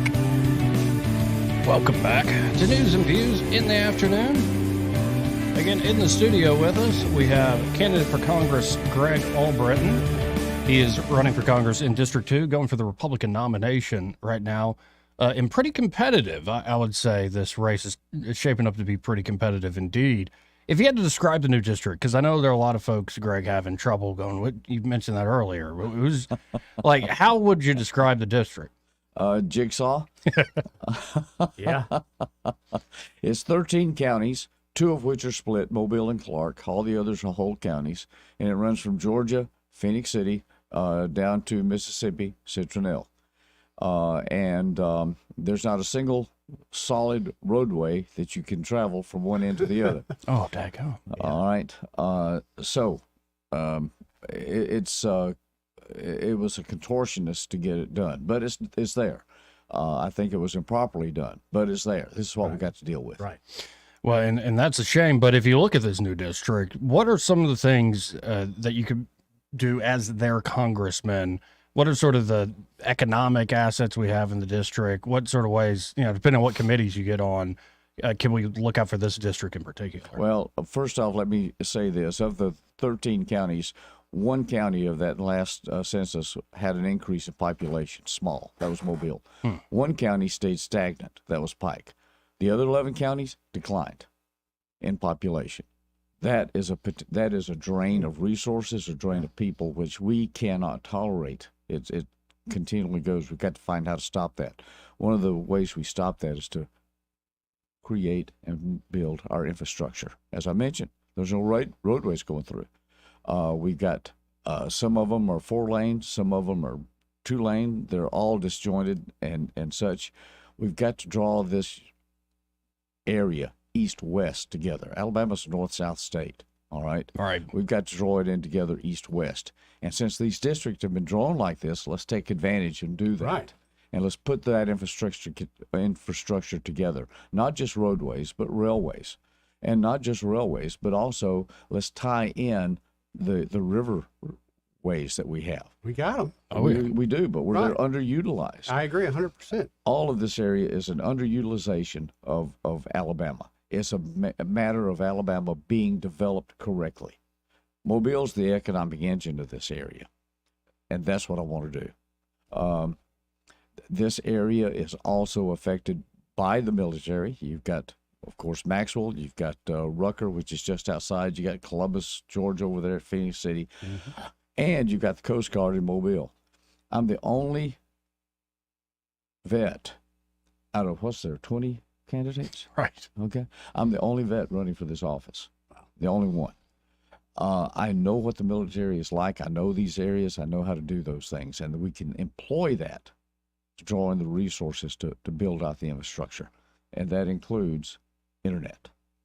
Yes. Absolutely need that built out. Airports. Airports, yes, big time. Yeah, big time. Big time. So yes, I'm cognizant of the needs of what we need here, and ready to get busy on that. Now, are there any particular committees assignments you would be going for? Along that same line, I want to get on the Transportation Infrastructure Committee. Boom. Okay. There you go. That's where I want to be, because that can give us the guidance on getting those resources here directly. That's the need. That's where I need to be. Now, is there anybody in particular up in the Congress right now, whether Alabama delegation or not, that you think, man, I can work with that guy or gal? Like, I'm looking forward to meeting them, working with them. Out of 435, I'm sure there's somebody. The question is whether they are willing to and want to get to know me or not. That's another matter. But yeah, I've done this in my life. I know how to get along with folks. I know how to work things through, and I'm sure there'll be people I can work around and work with. Now, and it seems, at least in our neck of the woods, like this is, despite the new districts and all the, people not knowing where they're at, what district they're in, it's a fairly normal election cycle around here. And I say that only in comparison to what we're seeing nationally. That does affect all of us. We're all Americans, all American citizens here. I mean, what do you make of this moment we're in, where the leading candidate for president is facing prison time? It's a sorry state of affairs. Thank you. All right. The only reason we're in this is because of the mishandling of the government. All right. I believe that the Constitution is sound. I think the Constitution was a miracle that happened. Frankly, I think it was God-given, and I think we need to adhere to it as much as possible. It's the efforts to weaken it is how we got to this point. Mm-hmm. We've had crises before like this in our country. We've had several times when presidents served as president who did not get the popular vote. They got the electoral vote. And, of course, the way that's handled through the proper process. And we have survived along that line.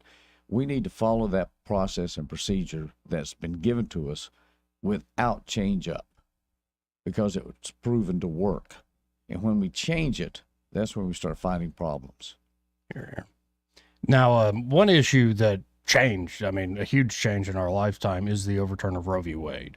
And it could be very well, if you get the nomination here for the Republican Party, that the Democrat in that race, the general here in District 2, might very well make hay of the abortion issue. Very likely they will. And so where are you on this issue? I'm pro-life. I'm pro-life. I've got 6 children. All right. I've got 22 grandchildren. 22? Yeah. Wow. When you Congrats. get lonely, let me know. I'll send you some. No, I am pro-life. All right. I think that is the key factor. I believe in adoption. I believe in that life is sacred. I believe that we are in His image, and that needs to be recognized. And when we take life lightly, without the proper guidance, and we're lowering ourselves, and we're becoming less and less. Using abortion to select for any reason is bad, but when we start using it for other reasons, such as the color of eyes, such as if there's a potential of a problem, and you simply start over again, I think that's morally wrong. Now, do you think there should be leave it to the states, like the court essentially kicked it From a back? legal standpoint, I think that's the only option that we've got. I think that's where we were, and I think that's where we need to be.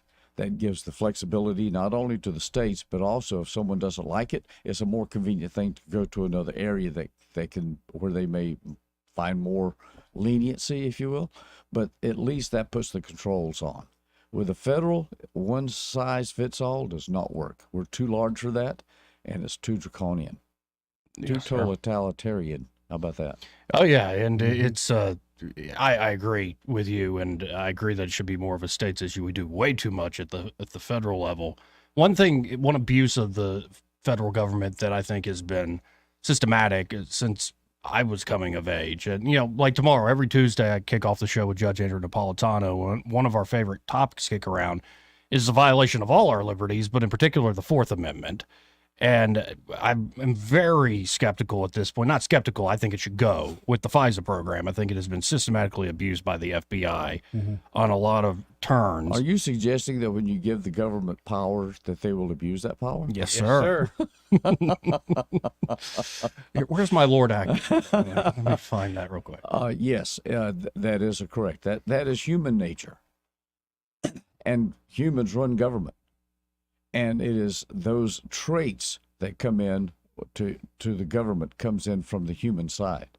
That's what will happen. The whole purpose of our Constitution was to control the human avarices, if you will. And it's worked well when it has been properly used. But when you give too much power, then you get too much corruption. And that's what's happened with FISA. Well, and I worry that a lot of the tools, not just say the surveillance tools, but stirring folks up in the streets and civil society projects like we saw, say, in Egypt or Ukraine even. They're using here at home now. Like it's sort of like the tactics used all around the world have come back home, and it's like conservative folks or anybody that raises a little hell is on the receiving end of it. Seems that way, doesn't it? Seems that's been talked about, the two-tier justice system. Exactly right. Yeah, exactly. And now, one, I think it's going to be a generational issue, is the rise of China. And, you know, there was the hope ever since China was opened up by Kissinger and Nixon that we'll make them rich and they'll become just as liberal as us. It'd be like South Korea. They had a dictator for a little while, but they got rich and they were great. I mean, what do you make of this rise of China and what looks like it's going to be a generational competition? It worries me. Very, very significantly. China is no small enemy. China is huge, monetarily, geographically, and otherwise. I don't know what their designs are, and that's part of my problem. But I do know that they want Taiwan. I do know that they want control. That you think about in the 1930s and how Japan was acting. It's mirrored now in China. We have the same type thing. And my concern is that we're not prepared to handle it. Right. And goes back to initial points where I think our mission is so stretched thin that the one issue, one nation we should focus on, like a laser. I don't know if we have the will, capacity, or capabilities. I would hope we have the capabilities, but... Well, we had a Marine Corps general just recently, 2 days ago, talk about how the Marine Corps doesn't have the Navy doesn't have the capacity to move the Marine Corps to where it needs to be. We don't have the ships now. We don't have the carrying capacity to take them to any place. That's the problem. Now, do you believe in climate change and that it's the biggest national security threat to the American people? There may be climate change occurring on a natural basis. What we as people are doing or not doing, I'm not sure we have the capacity to affect the planet. Thank you. Yeah, it seems to me that I'd like your thoughts on it, that a lot of these global schemes, they seem more about global control than they do about actually solving any real problem. Just use the EV as a means, an example of that. Prime example. Exactly. That is a matter that we're trying to push an ideology, and more than ideology, we're trying to push a focus on matters that just will not work and is harming us. Yes. It really is. And so we're pretty much... Look what's happened to Ford. Yeah. Okay. Well, at least they're finally starting to come clean and saying, hey, we can't do this anymore. We're losing $30,000 per vehicle. At least they're coming clean about that. Yeah. Because the government, no offense, but you guys... Exactly. They were putting the pressure on them. We're going to push this out. They wouldn't put the pressure on them. They were getting the money. Right. And now it's not that that $30,000 deficit didn't exist before. It's just that now the feds can't pay cover it it anymore. Oh, because maybe we're covering people coming in the border illegally too much? Could be. Well, we're pretty much running out of time here, and I know you got to scoot. Oh, yeah, we are. But if folks want to volunteer or donate to your campaign, how can they do so? All Britain for Alabama is my website, That's .com. catchy. I like that. All right, yeah. I like that. Everybody does that. Have you noticed that? Everybody's so named and then for Alabama. Yeah. I don't know how I got recommended. Maybe it's the same consultant. I don't know. But anyway, that makes it easy, right? It makes it easy. Now. I like that. So anyway, do that. Give me a call. I'm online every place else, and let me know. I'm traveling here and yonder. Well, I appreciate the time. It's great sitting down talking with you. Good to see y'all. Thanks for having me. And we enjoyed it. Love to have you back before Election Day. If you make Congress, love to have you back. And even not, Definitely. I think we got along great here. Yeah, I'd love for you to come back. You just want to be a guest one day, stop on by. Well, you're going to have some DDPs here, guys. I got to have a DDP. A DDP? Diamond Dallas Page? No, Diet Dr. Pepper. Oh, I can arrange that. Yeah, we can get it. We can get that. That's no problem. Did you not? He had a writer? I didn't know he had I didn't know he had a writer. I didn't know we could put that out there either. Really I'm going to have me a writer now. More news and views, Thank folks. you. Thank you, Greg. After this. He may not know whether he's coming or going, but whether you're going to work or coming home, Greg Budell is there. Mornings 6 till 9 and afternoons 3 till 6. Only on News Talk 93.1 FM WACV. What's your biggest investment? more than likely, it's your home. So treat it that way when you hire a painting contractor. With PBS Painting, there are no gimmicks, no $99 specials. Just quality painting and someone who treats your home with the same respect that you do. At PBS Painting, we have been painting for years and look forward to many more years to come. With PBS Painting, the job gets prepped properly, whether it's cleaning, scraping, or priming. We always use quality products, which is a must for a quality paint job. So if you're looking for a painter that doesn't need upfront money and is on the job at all times, then please give me a call. Scott Bowers and PBS Painting, 294-5122. That's PBS Painting, 294-5122. Look at some of our work on Facebook at PBS Painting Montgomery. Conservative Justice Sarah Stewart has the experience to lead Alabama's courts. As a tough-on-crime judge, Sarah Stewart presided over hundreds of cases, giving tough sentences to the worst criminals. Republicans can trust Justice Sarah Stewart to defend the Constitution and protect our families. On March 5th, vote conservative Republican Sarah Stewart for Alabama Chief Justice. Paid for by Sarah Stewart Campaign, 2029B, Airport Boulevard, Mobile, Alabama, 36606. This hour of news and views is brought to you by our good friends at Alabama Home Mortgage. Alabama Home Mortgage, 567-4223. Visit them on the web at myalabamahomemortgage.com. NMLS number 1586368. An equal housing lender. All the headlines the mainstream media won't touch. Your News Talk station. News Talk 93.1 FM WACV. Welcome back, folks, to News and Views in the Afternoon. Really was both talking to Robin Lydecker and Greg Albritton. But we were sitting there. Greg was making me laugh. Yeah, Greg's cracking me up. Me up. And it's good to know, honestly, it's good to meet leadership. It is. And not want to choke them. Yeah. I mean, I got to be honest. And I've yet to, there's a few of them that kind of got my attention. But I've not met one I really want to choke out once you get to meet them personally. Now, when you hear about their stuff, you're like, oh, man. But then when you meet them. And then there are a few that might like it. Be like, yeah, choke me. Right, choke me me. hard. Yeah, right. Right. Yeah, and that's why we got this paddle by me. You can't see it in the shot, folks. But, yeah, I've threatened folks. They're like, don't threaten me with a good time. Yeah, exactly. We got a lot of characters in our government. But, you know, one thing that happened on Friday after this show closed down, and as you were hosting, and I hear it went well, the happy hours. Yeah, went pretty good. We had a good time. You doing that on a fairly regular basis? I think we might start that off here in a little bit if we can get things worked out. Yeah, I'll stick around one Friday. Good deal. Yeah. Good deal. We'll send you an invite. Thanks. Check your mail. Sure. Appreciate it. It's so wonderful having you as a friend. But one thing that came out on Friday was Ben Shapiro is now number one rap song. Yeah. You said this is number one rap song in the nation now? Yeah. And it's called Facts. It's a team up with Tom McDonald. These people know who Ben Shapiro is?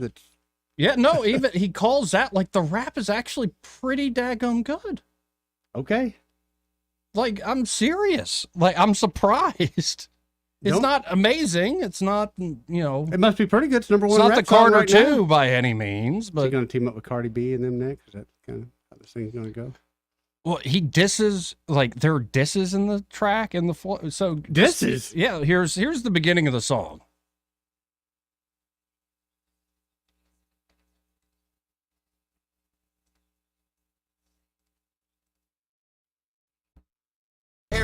Every liberal is right. I don't want to talk to folks who don't get it. Go woke, go broke, no hope, it's pathetic. Pro-choice, pronouns, pro-love, you're progressive. But you ain't pro-gun, no one to protect it. Where the American flags at? Remember when people would hang those? Yeah, They've I been do. taken down, they all been replaced with BLM flags or a rainbow. This ain't rap, this ain't money, cars and clothes. We ain't selling drugs, we ain't gonna overdose. We ain't pushing guns, ain't promoting stripper poles.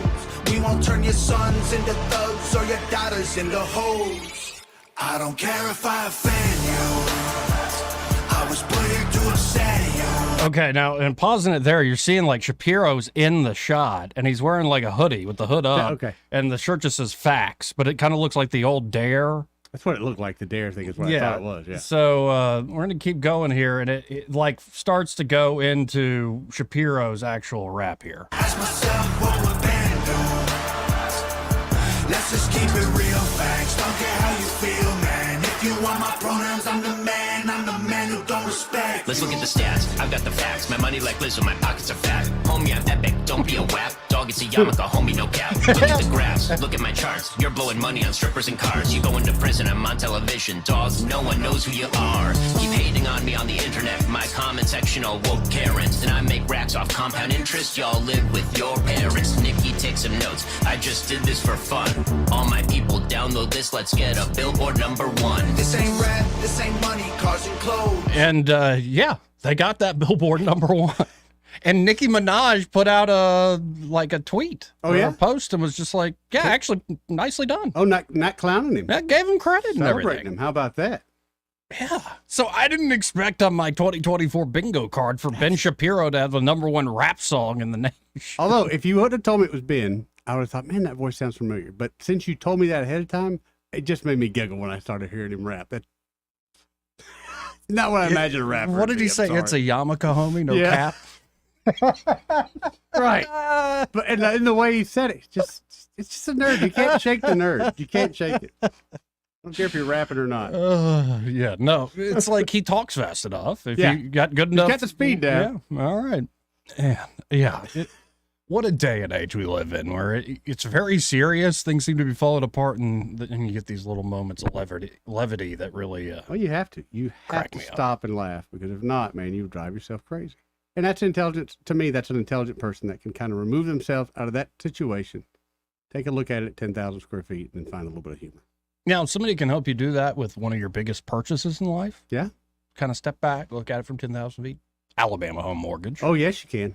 Yeah, they, whether you're talking about Kim or Madeline, they're at Alabama Home Mortgage, can help you whether you're a first-time home buyer or maybe it ain't your first rodeo, and you want somebody you could actually trust. You don't want a surprises. knowledgeable lender. Well, because, I mean, you've seen it. It can be nasty when it's like, hey, if you really want to close this deal, bring $6,000 extra today. And it's like, well, this wasn't our agreement. Exactly. And not only that, one of the great features with Alabama Home Mortgage is they can close so quickly. Yes. They've closed some. Normally it takes, in a busy season, it'll take 30, 45 days. They have called me and told me, hey, Eddie, we got this one closed in 12 days. 12 days. 12 days. It's amazing. Yes. And, of course, it's not just the home buying process. They can also help you with a refinance deal. Now, we often talk about the cash out refinance to pay off debts or consolidate debt, maybe reinvest in yourself, your home, your family. Mm-hmm. But what if you're sitting on student loans? And there are a lot of people who are. Good idea, Joey. It's hanging over their heads. You can actually not do a cash out refinance, but a rate refinance. Yep. Which, just putting it simply, you're not going to get the same, say, financial hits that you would with a cash out. Now, both can be great deals depending on what you're going for. But in particular, you can get rid of these student loans if you have equity built up in your home with one of these rate refinance deals. It's really incredible stuff. So Kim and Madeline are ready to help you do just that. 567-4223 is their number. That's 567-4223, or you can always apply online at myalabamahomemortgage.com. There is a difference in mortgage companies, like Kim and Madeline prove that to you today. NMLS number 1586368. An equal housing lender. Yes, Biden saying we what was that all about? Respond. We shall respond after Iran-backed terrorists killed 3 U.S. troops, injured dozens more. It's pretty awful. Yeah, it shouldn't come as a surprise. And apparently the U.S. failed to stop the Iran drone attack because of a misidentification. They thought it was a friendly. Yep. That ain't good. Nope. And these suicide drones, folks, are, it's really, you shouldn't call them suicide drones, but they do explode. They one-time use sort of thing. They're reshaping the battlefield. Yes, they are. Ask the Ukrainians. Ask the Russians. Ukrainians. Ask the Russians. They're having trouble advancing too. And a lot of it is this new technology that is fast, cheap, and can get on top of you and kill you pretty quickly. Doesn't matter if you're in an armored vehicle or not. No, it doesn't matter anymore. And so this is an absolute shame, but, I hate to be cynical about all this stuff. But where my mind went is I've been saying, and I'm not alone, why do we have all these small detachments of troops all over the Middle East? This was right there kind of where Jordan, if you can think of the map, folks, and maybe you don't know it, it's almost like that trisection where Jordan, Iraq, and Syria meet. Yep. It's technically in Jordan, but it's right there on that kind of 3 points border. Surprised me in Jordan, but yeah. And it's like, what? Okay, how What- many what guys good were could there? A come few from being hundred? there? Yeah. And we've got little detachments like that all throughout the region. What good is that? To me, you're leaving those guys as sitting ducks. Yes, you are. And then to see somebody like Lindsey Graham come right out and say, bomb Iran. Oh, we got to bomb them. We got to bomb them good. We got to bomb them good. You know, we're going to hit them right where it hurts in the gas fields. That just tells me they've been waiting on this moment. Yeah. Waiting on it, if not encouraging it. Now, I will agree with folks who say where our deterrence was completely lost with the Biden administration. I agree with that wholeheartedly in the sense that they lifted all the pressure off these groups. They released funding. Yes, they did, Joey. And the money flows But and all they the assured us- sanctions. Joey, they assured us they're going to watch the money. Right. Only going to be good things are going to happen with that money, Joey. Right, exactly right. Oh, what a shame. We've been lied to again, Joey. Yeah, I think so. Could you call that guy? Oh, yeah. I'll do that right now. Well, let's go to James. Hey, James, how you doing, sir? I'm good, Joey. Gulf of Tonkin. I know I'm slaughtering the name, but you remember you recall the incident. Yes. All right. Pearl Harbor.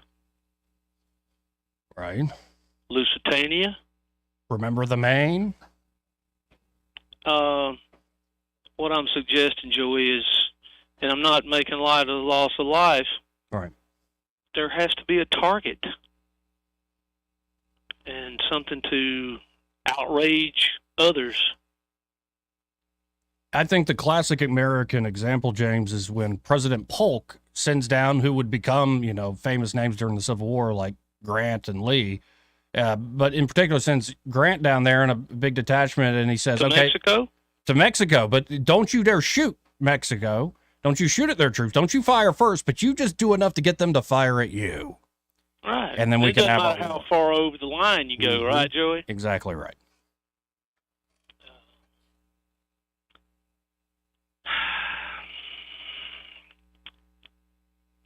Oh, I'm not even going to say that. As a friend of mine would say, it ain't what it ain't. Yeah, it's a shame is what it is. A bloody shame. Joey, I'd like to ask Eddie something off the air, if that's possible. Yeah, we can put you on hold. Appreciate it, James. Appreciate it. Yeah, man. Thank you, sir. And let's go to Michael Cohen of Cohen's Electronics and Appliances. Hey, Michael, how you doing today? I'm doing good. How are y'all? Oh, we're doing all right, kicking off the week. Let's remind folks of when we talk about how y'all deliver confidence there at Cohen's. You're talking about that education or that help before the sale, but also after the sale. So if somebody's buying a big, say, ticket appliance, if something does go wrong, doesn't happen often, but if something does go wrong, you've got their back. That's right. That's right. Because, everything that we do here is based upon service. I mean, without repeat business, we would be long gone. So we're fortunate, we're blessed that our customers do have the confidence in us to keep coming back. But for the people that haven't done business with us, we're all about wanting to sell you the right product for whatever your needs are. Because a lot of times people come in here, they've read something on the internet, they think that this unit does this, and it doesn't. And there's another unit that does whatever that is better, and we can help steer you to that unit so that you can get something that's going to make you happy and not give you buyer's remorse after you get it home. Well, and just to reiterate to folks that y'all have been in, business 65 years now? Yes, sir. Wow. And what was the initial name there that folks remember or might remember? Well, it would be the record shop.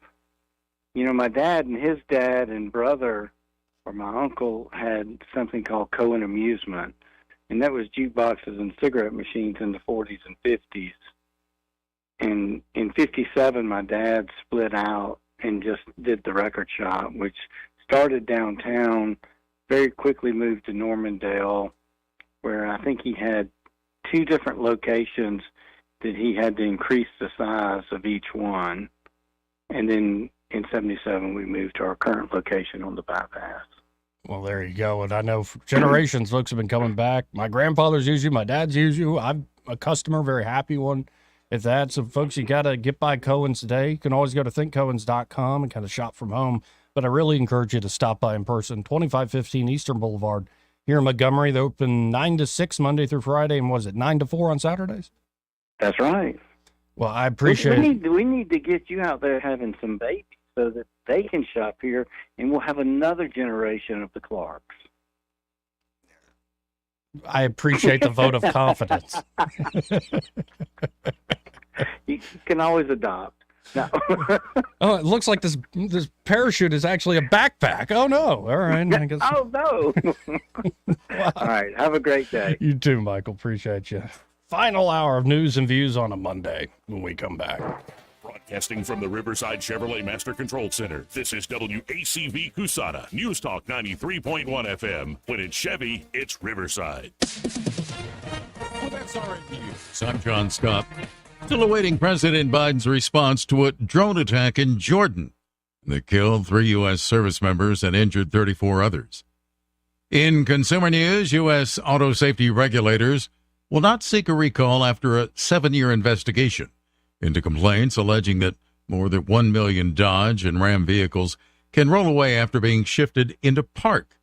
The investigation covered almost 1.3 million Ram pickups and Dodge Durango SUVs at issue were electronic rotary gear shifters that were new at the time, but different from previous shifters that used a lever. UConn remains number 1 in the AP Top 25 men's college basketball poll. Purdue stayed at number 2, North Carolina number 3. The Dow had 42 points. The NASDAQ is up 90. This is SRN News. The new FedNow system is paving the way for the digital dollar. It grants the government unprecedented access to your financial transactions. This isn't just an invasion of privacy. It's a direct assault on your liberty and hard-earned money. It's another reason why I recommend physical gold IRAs from the Birch Gold Group. I'm Lance Wallnow. I'm a news analyst and a podcaster with nearly 25 million downloads to people just like you who cherish their financial independence. A precious metals IRA can help you avoid the scrutiny of Big Brother while also preserving your retirement savings through almost anything, including economic crashes, political instability, and even hyperinflation. To find out more, get your free info kit on gold IRAs by texting the word FAITH to 989898. Birch Gold Group is the only gold company I trust. Get their free info kit and see how a gold IRA can help you. Text FAITH to 989898. And remember, there's no strings attached. Text FAITH to the number 989898 right now, and I pray you're blessed with continued prosperity. Weather is brought to you by the Johnny Adams Law Firm. Weather can change quickly here in Alabama. Stay on top of the latest weather developments with the Rich Thomas Weather Network. Brought to you by the Johnny Adams Law Firm. Hi, everybody. The weather this week, much different than last week. The spring-like temperatures are gone, but so is the rain. Today, a little brisk, breezy, cool, high temperature up to about 56. Tonight, mostly clear and cold. We're headed close to the freeze mark. I've got us around 31 by morning. Tomorrow, sunshine, high around 61. That's actually normal. We'll be near 60 on Wednesday and Thursday with more sun, and then a little warmer Friday and Saturday. From the Blue Water Weather Center, this is Rich Thomas.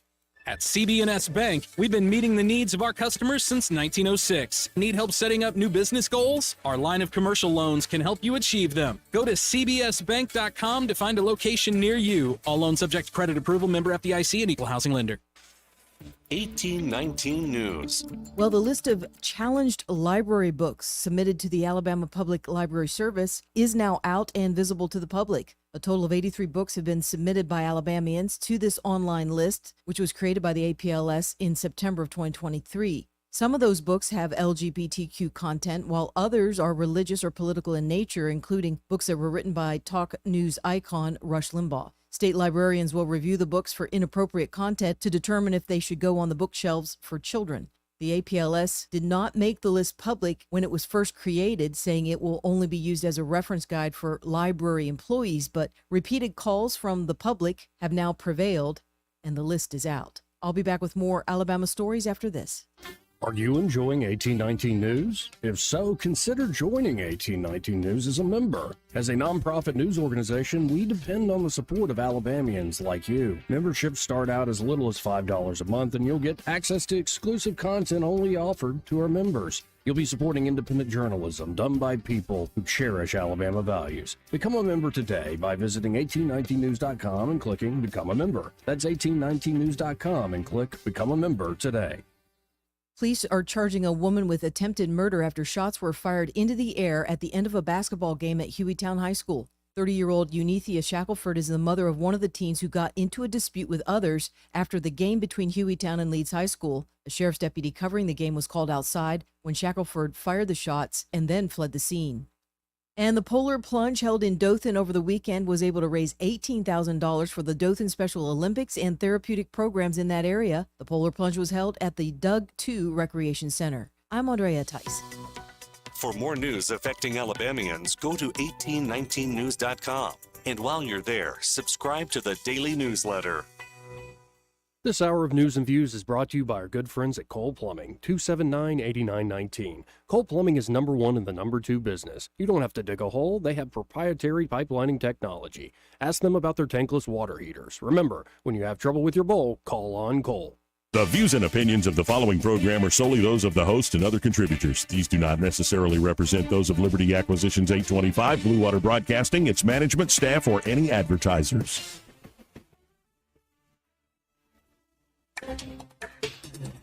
It's time for Montgomery's conversational radio show. It's News and Views on News Talk 93.1 FM. To join the conversation, call 272-9228. This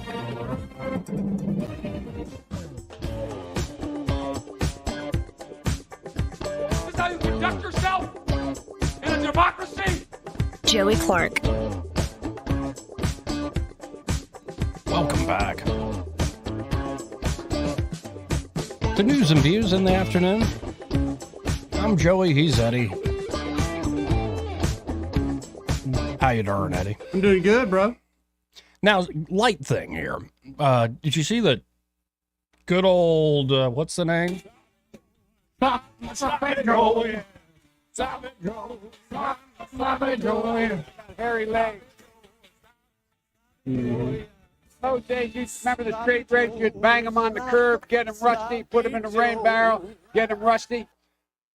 He made another stupid faux pas. Oh. He went and was trying to show he's hard hat Joe, right? Like lunch pail Joe, blue collar Joe from Scranton. And he wore this hard hat with all these, stickers on it. Yeah. He put it on backwards. Okay, let me tell you a little something, Joey, about hard hats and wearing them backwards. Uh-huh. And people do that. Right. All right. It's not the norm. Only your coolest of cool can get away with that. Otherwise, you kind of look like a moron like he did. Exactly. Exactly. Not everybody can pull it off.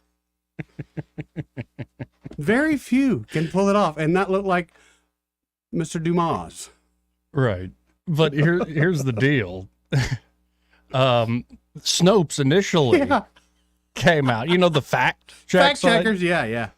But the misinformation hall monitor website Snopes was forced to reverse a fact check on Saturday after making the false claim that Joe Biden did not wear a hard hat backwards during a recent photo op with construction workers. Yeah, before I wrote a fact check on whether or not somebody was wearing a hard hat backwards, wouldn't you want to check with somebody who actually wears hard hats or hats? It's not that hard. You got to know somebody in your group that has one time has worn a hard hat. Just look on Google Images. Right. No, even when I saw, me, I can't even remember wearing a hard hat ever. Maybe I did on one construction zone I went to with my dad, but you can tell whether or not it's backwards. Right. Like the short side's up front, man. What are you doing? I don't know if it was that picture, but I read that UAW had to come clean and say, even though we as a organization are backing Joe Biden, most of our members are voting against Joe Biden. If your members are doing that and you're doing the complete opposite, you should not be a party to that anymore. Period. If you're no different than what the president is doing in this country. The majority of the people want the border closed. What's the president doing? I'm keeping it open.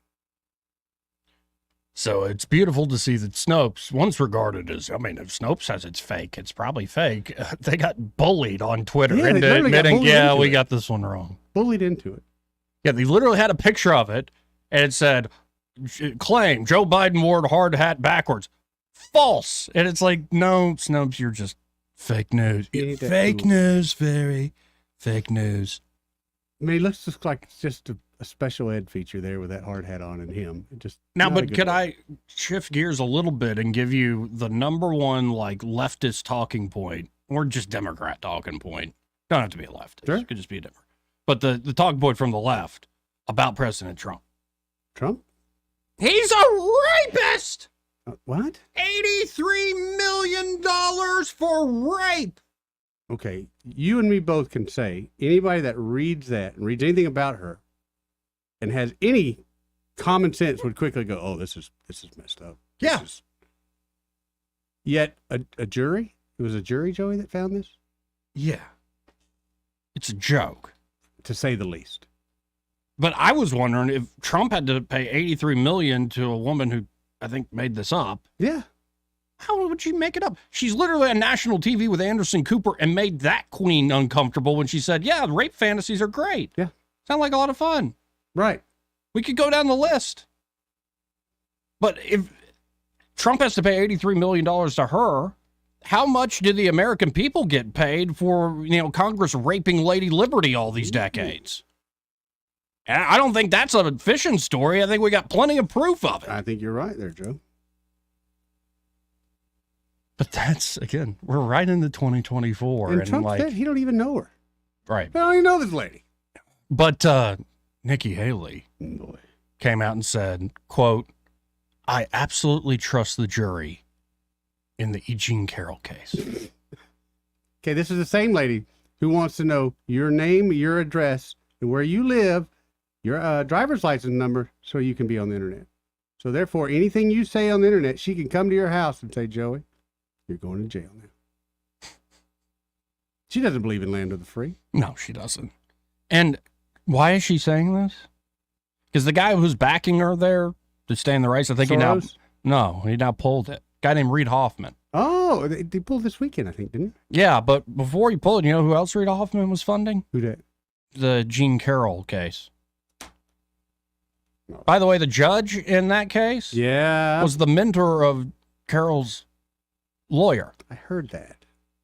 But it's fair, right? The judicial system's fair. 83 million. 83 million. And she says she's going to use every penny of it and going to do anything. I'll do anything to help Biden defeat Trump. Tell you what, for $83 million, I'll vote for Biden. Wait, if somebody paid you... No, if she pays me the 83. If she paid you the 83 million, you would vote for Biden in Alabama. You think that would put him over the hump? Not a bit, but we would all have a That's, good by time the off way, $83 million. I love it when folks are like, who are you for, Trump? And I'm like, even if I wasn't, does it make a difference in Alabama? That we, yeah. My God. Here you are for Trump, whether you like it or not. Come on. You know, I'm very popular. Yeah.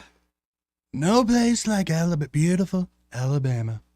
Let's go to line one. You're on there. Who's this? Yes, Papa B. Hey, Papa B. So, E. Jean Carroll, she doesn't know when it happened. Right.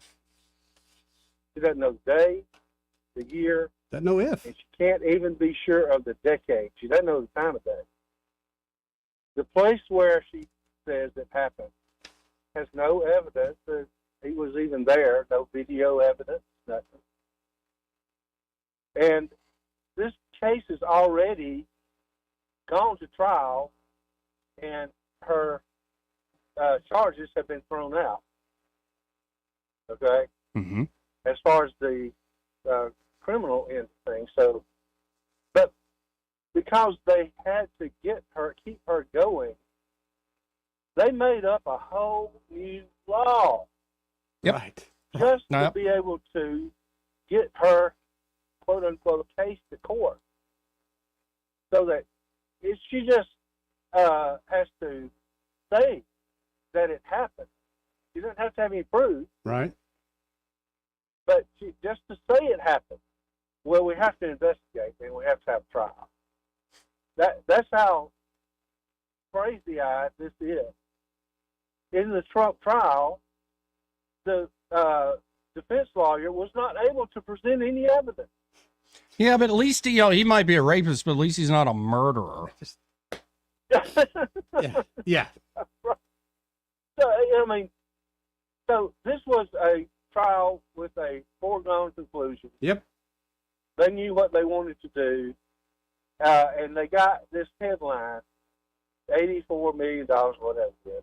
And I guarantee And you, somebody start following the jurors. You'll notice they're some gonna changing in their crown lifestyles. Right.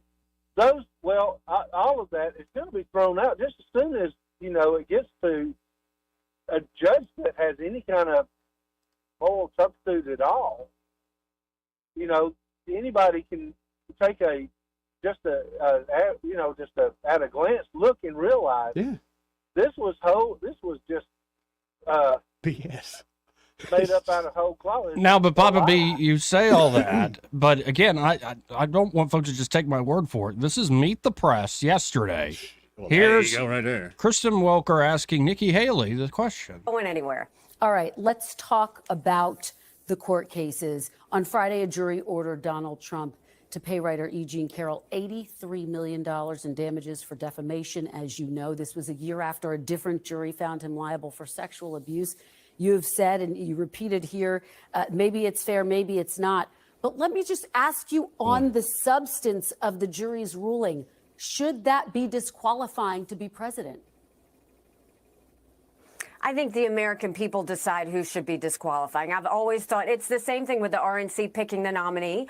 We don't need to take over anything that the American people have the right to do. I think that I've always said I think Donald Trump has the right to be on the ballot. I've always said I trust the American people. They know how to make good decisions. And so I think that they're going to see this for what it is.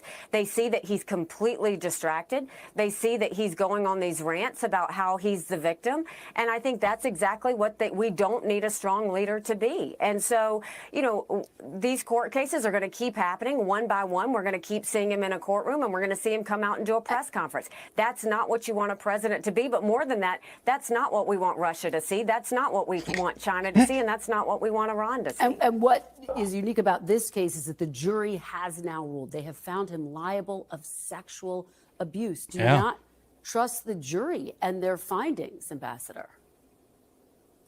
I absolutely trust the jury, and I think that they made their decision based on the evidence. Right. I just don't think that should take him off the ballot. What evidence, Nikki? Right. What evidence? There is no evidence, Nikki. Good Lord. What? What do you mean the evidence? And this is what the Republican establishment wants. I know she's trying to play like they don't want me. No, this is exactly what they want. Exactly. But I hope Donald Trump, after she gets her butt kicked in South Carolina and the donors have had enough, I hope he continues to kick this ugly skank to the curb. Ooh. Really? Yeah, I mean, I've got if nothing she's just for going her. to go down that line, Yeah. that she trusts the jury. Yeah. With well, what evidence? There is no evidence. There's nothing. There's E. Jean Carroll having a fantasy. Yep. And deciding it's Admitting reality. it. Unreal. So yeah, she doesn't know. If anybody is disqualified, that disqualifies her. Well, I don't think she was anyway, based on some of the other things. But this surely, and if she thinks that the court systems are going to stop just because he's not there, they're going to go after her. You dumb heifer. You're next.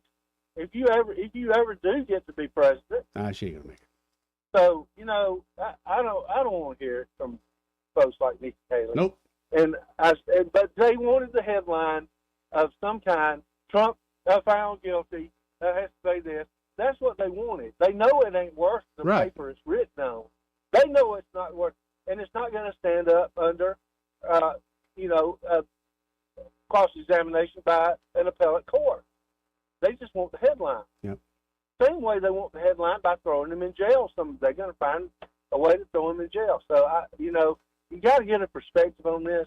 This is a bunch of folks that are going after him. They don't care how they get him in jail. They don't care how they, get him convicted of something. They're just going to do it. They've already made up their mind. This is true. Anyway. All right, guys. Appreciate it. Later, brother. 272-9228 And of all if you people, want to get in on the conversation. I hope they end up debating each other because I want him to lay into her. Because you remember, I think it was Vivek who reminded everybody that she was broke until she started taking everybody's money, every sellout she could. That needs to be repeated time and time again because she didn't do that. She would not just be not a presidential candidate. She'd be on unemployment. So her only value was to come as a shill, corporate shill, to people that want a corporate type person like her in power. Other than that, she has no value. Corporations need loving too, Eddie. Well, when I say corporations, I mean RNC. Or like Boeing. Yeah. Yeah. She has no value. And I believe Nikki Haley is saying that if she loses in South Carolina, she's not necessarily going to drop out of the race. She's got to do better than New Hampshire. Right. I think she's going to do a lot worse than her numbers in New Hampshire. But that's what she's being told to say. Yeah. I know I suck, but I'm going to suck less next time. And I don't think Trump should be taken off the ballot, but I'm kind of acting like I do. Right. Like, why are you still in this? That's your only hope is for him to be removed. You know it is. You know it is. And even then, and correct me if I'm wrong, if Trump were something, God forbid, were to happen to Trump, and he's no longer available to run for president tomorrow, do you think there's any way that she is going to get in? No. Right. Or if she does, I just don't see it. They don't have a problem with it. They being, say, establishment Washington, the donor class. Well, I think people that wants like, more welfare and war. But I think people like you and I are going to stand up and say, no, this is you might have taken Trump out, but you're still the problem. We're still are tired of letting people like you come in. Well, and I think the key is whether or not Americans start to wake up to the idea of they're citizens again. That's a tough sell. Because right now we kind of think of ourselves as what? Consumers? Yep. Audience members? We might even be content creators or taxpayers or voters. Taxpayers. None of those terms. Voter, taxpayer. That's what I see myself. Taxpayer. Consumer. But taxpayer ain't, say, synonymous with citizen, is it, Eddie? No, it should not be, but it is. Who's distracting you there? Lola. I am. Yeah. I love Lola. She's awesome. It's good to see we got family here at News Talk. Yeah. I love Lola. 272-9228. This part of the program brought to you by River Region Contracting. And there at River Region Contracting, Todd Clark and his team are ready to help you with that roof of yours. Again, that is River Region Contracting. They're a premier roofing contractor here in the River Region for many reasons, but in particular, it's the fact that, well, that inspection they do, free, always free. And their estimates are also always free. Inspections and estimates always free. They're at River Region Contracting. You should get that roof inspected every 3 to 5 years. You might as well make it every year because, again, inspections at River Region Contracting are always free. And even if they do find a problem, maybe your insurance covers it, they're insurance specialists. Yes. So they can walk you through that claims process, make it a swift and, well, easy experience. I've seen them do it, Joey. They're really great at it. They've helped you out. They've helped me out. They've yeah. helped several of my clients out, especially with the insurance claims. The storms we had a year or so ago. River Region was the first ones on the scene. They cleaned up her site. They took her through the whole claim process. She didn't really know, and I didn't want to tell her, hey, this is what you should do. They held her hand through the whole process. Again, that's River Region Contracting. Call Todd and the team at 356-8635. That's 356-8635. And be sure to tell them you heard about them here on News and Views in the afternoon with Joey and Eddie. I guess we got Duke on the line? Yes, we do. Well, we got to hit this break, and we'll come back to Duke. Hold on, Duke. Be right back. Want to carry News Talk in your pocket? Download the News Talk 93.1 app from the App Store. Available on iPhone and Android. Never miss a moment. Download now. Hi there, I'm Kim Williams with Alabama Home Mortgage. For years, I've been asking you to call me at Alabama Home Mortgage because there is a difference in mortgage companies. When you call Alabama Home Mortgage, from the moment we pick up the phone, you will hear the difference. We are passionate about what we do. To us, you're not just another applicant. When you call on us, you are trusting that we have your best interest at heart, and we do. We treat our customers like family, and that's why our customers turn into family, coming back to us time and time again. We know you have many options when it comes to mortgage financing, and we appreciate the opportunity to earn your business. We are excited to hear from you. Give Alabama Home Mortgage a call at 567-4223. That's 567-4223. Or visit us online at myalabamahomemortgage.com to complete an application on your time. Our passion is just one difference that sets us apart from the rest. It's not just a slogan. Call Alabama Home Mortgage because, folks, there is a difference in mortgage companies. NMLS 1586-368, Equal Housing Lender. For too long, Alabama's statewide news companies have shamed us for our conservative Christian values. Alabama deserves a news company that cherishes our culture, a company that isn't bought and paid for by the powers that be. 1819 News is that company. Run by Alabamians for Alabamians, 1819 News celebrates what is good and beautiful about our state while exposing those who work against our values in secret. Just go to 1819news.com to learn more. Subscribe to our newsletter. That's 1819news.com. Hi, this is Carl Schmidt, naturopath and owner of the Herb Shop. Listen every Saturday to Winning Wellness and learn from experts in different fields of science and technology how nutritional supplements can help you. Listen to Winning Wellness every Saturday at 10 a.m. This is your roving reporter, and today I am talking with an elk. Hey man, Mr. Elk, I was just wondering, what do elk do to take care of their money? Well, like most smart folks, we call David Erdit. You mean Alabama's most favorite asset preservationist? That's him, man. We call him up at 334-279-7431 or 205-479-0839. Yes, he is our preferred money man. The money man with the money plan. You've been paying attention. Well, could you give us those numbers one more time? 334-279-7431 or 205-479-0839. And I just want to try to give you a heads up, man. Oh, what's that? I'm not an elk. Not an elk, huh? Well, then, pray tell, what are you? Knights of Columbus. I am not even going to make a comment. Well, the baby liked it. This hour of News and Views is brought to you by our good friends at Cole Plumbing, 279-8919. Cole Plumbing is number one in the number two business. You don't have to dig a hole. They have proprietary pipelining technology. Ask them about their tankless water heaters. Remember, when you have trouble with your bowl, call on Cole. We get Montgomery talking 24 hours a day. The River Region's most trusted voice. News Talk 93.1 FM, WACV.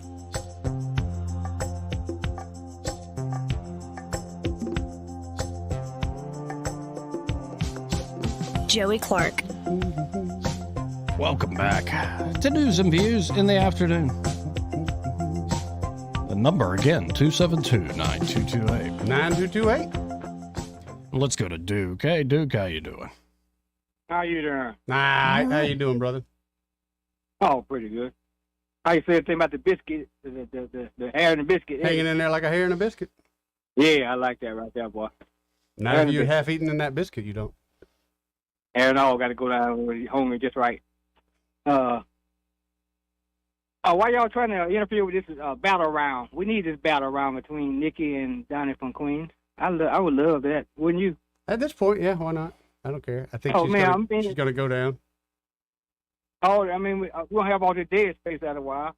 You know, all the sports gonna be out of whack for a minute or two. So we need a good battle round.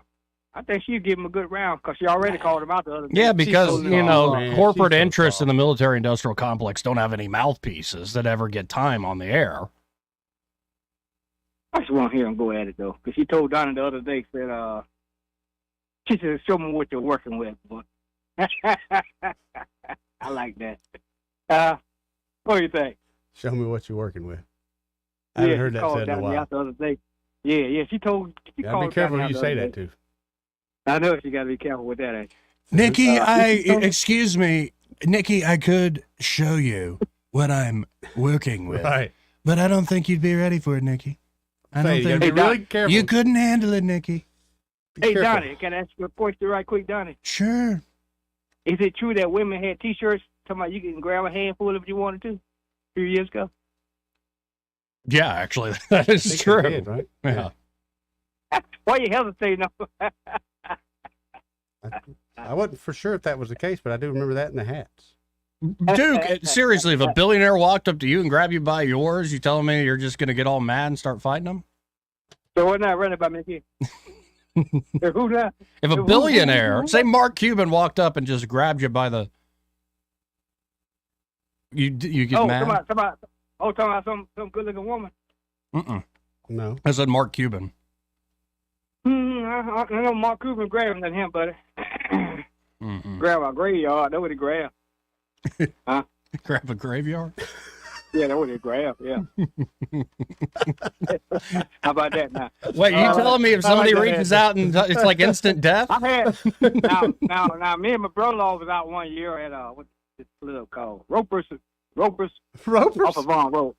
Yeah, at Vaughn Road. It was Vaughn Road where that club was located. Okay, sure, we'll go with that. Anyway, me and my brother-in-law was out there. Anyway, me and my brother-in-law hanging out, and these two chicks, they looking over at us. So one of them, I guess she betted her girlfriend she wouldn't come over and grab me on the butt. So she came over and grabbed me on the butt right in front of my brother-in-law too. You know, I had to play off front of brother-in-law, you know, but I was embarrassed though that night though. But they high-fived each other after they did that crap. I said, man. Did you think about suing them, taking them to court? I thought about that. I thought about it, you know. I was taking advantage of me like that, you know. Please. You know what you said. You looked up at your brother-in-law and you said, that's right. This right here, prime. Oh, brother-in-law thought it was funny. He thought it was funny because you know I couldn't do a damn thing about it. Right. Nothing you can do. Lean into it next time, Duke. I had to be a good boy that night. I was going to blame it on Drunker, you know, if thing got out of hand, you know. But anyway, I just couldn't have him fun. I just flirt with him a little bit, but I always been a faithful husband, though. For real, though. There you go. All these years. That's the way to be. Well, now I'm back to Donnie. I don't know how we got sidetracked. Y'all asking me about some guy grabbing on my butt or something. I don't know. But I would love to see a good battle round. How do you think it would end, Duke? You really feel like she would leave? I want to hear some smack talk. I want to see what the girl can talk. She seems like I don't think she can. You already saw it in those earlier debates. I think she'd be quick to go. I can't believe you talk to women that way. I can't believe. I can already see her trying to put down the fact that she asked for a fight, she got a fight, got her butt whooped, and then said you were wrong for beating me up. She handled old loudmouth Dexter pretty good. Old boy, Vanderloos, whatever his name is. She handled him pretty good. Well, Vivek, not really. Yes, she did. She just talking loud. He gets loud like I do sometimes, talking over folks that care now. He does it worse than I do, though, Bo. But yeah, she handled him pretty good. So I think she'd do a good job with Donnie. I don't know if she can handle Donnie. Now Donnie got some words for you. Donnie called it what is it, bird brain or something like that. Yeah. Plus, Donnie is very pimp hand strong. Donnie got some words for you now. You know, he called it colorful D-blacks and stuff like that. You know, and all that. Me and him got to talk about that when we get a chance to sit down. We're going to talk about those kind of things. When did he say that, dude?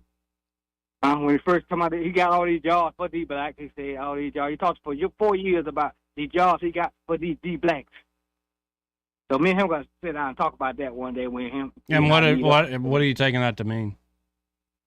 Huh? What are you taking that to mean? Yeah, it just didn't sound right to me. You know, that's just my personal opinion about it. So you got triggered over that? Jim Scott might like it now. He might say, "Oh, yeah, Master, whatever you want to say, Master, whatever you want to say." You know, Tim Scott now. But no, I just think I think if you feel that way, you're being a little too sensitive, man. Grow up. I ain't gonna grow up with that one now. So how would you rather him said it, Duke? Just you know. And so he couldn't have said nothing, right? I mean, ain't nothing he could have said. Drop the D.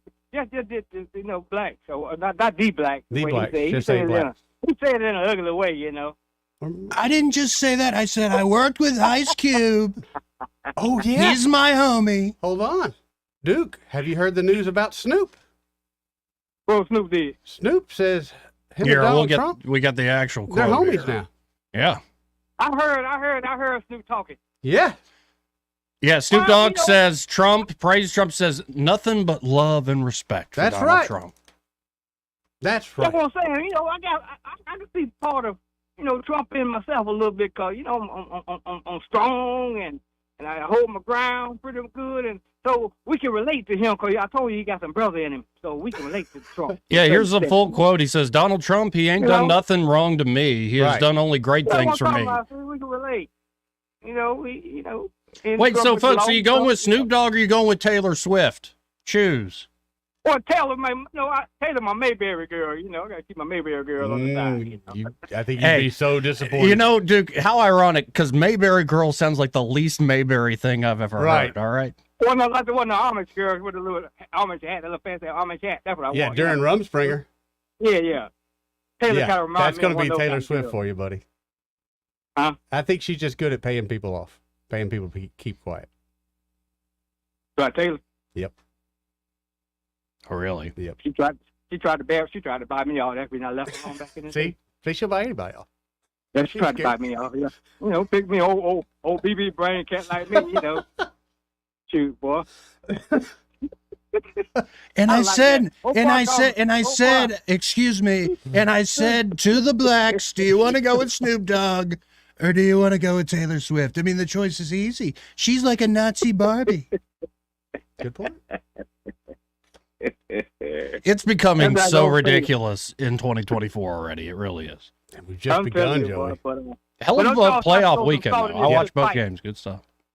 But don't y'all try to throw no fault in this good fight between Donna and this girl. Let them go at it a little bit now. Give us a little entertainment now. We need just a little something. Hey, I'll put it out there. Besides Montgomery, Alabama being the number 7 city in the nation of STD, you know, that kind of stuff. That anybody Hey, we're talks getting about. better. We were like number 5 for a while. Do we still have that billboard as you enter town from I don't know. going I've on got to go 85 show a house out southbound? there this weekend, so I'll make sure I look. Yeah, the syphilis, the silent killer. Welcome to Joey, Montgomery. continue as you are. Leave him alone, boy. Leave him alone till this thing gets straightened out now. Here. Keep it in your shorts, boy. Yo, keep your pants on Yeah, is no a doubt. good lesson for everybody, Yeah. local or national. Right. Right. Condominiums and stuff, that stuff's so strong nowadays. Condominiums, you eat it up like acid, boy, they say. Well, I appreciate the call as always, Duke. All right. We'll holler at you later, Duke. Yes, sir. See you, man. 272-9228. This part of the program? Yeah. Brought to you by New Look Decorating Center. Ooh, if you look on their Facebook page, Mm-hmm. they've got a deal going on. I said stay tuned for more details, but I believe what it is, I bet if you like and subscribe, I'm guessing it's coming up, you'll be able to get a discount on some paint. Really? Yes. That's kind of what I took away So from it. newlookdecoratingcenter.com? Yep.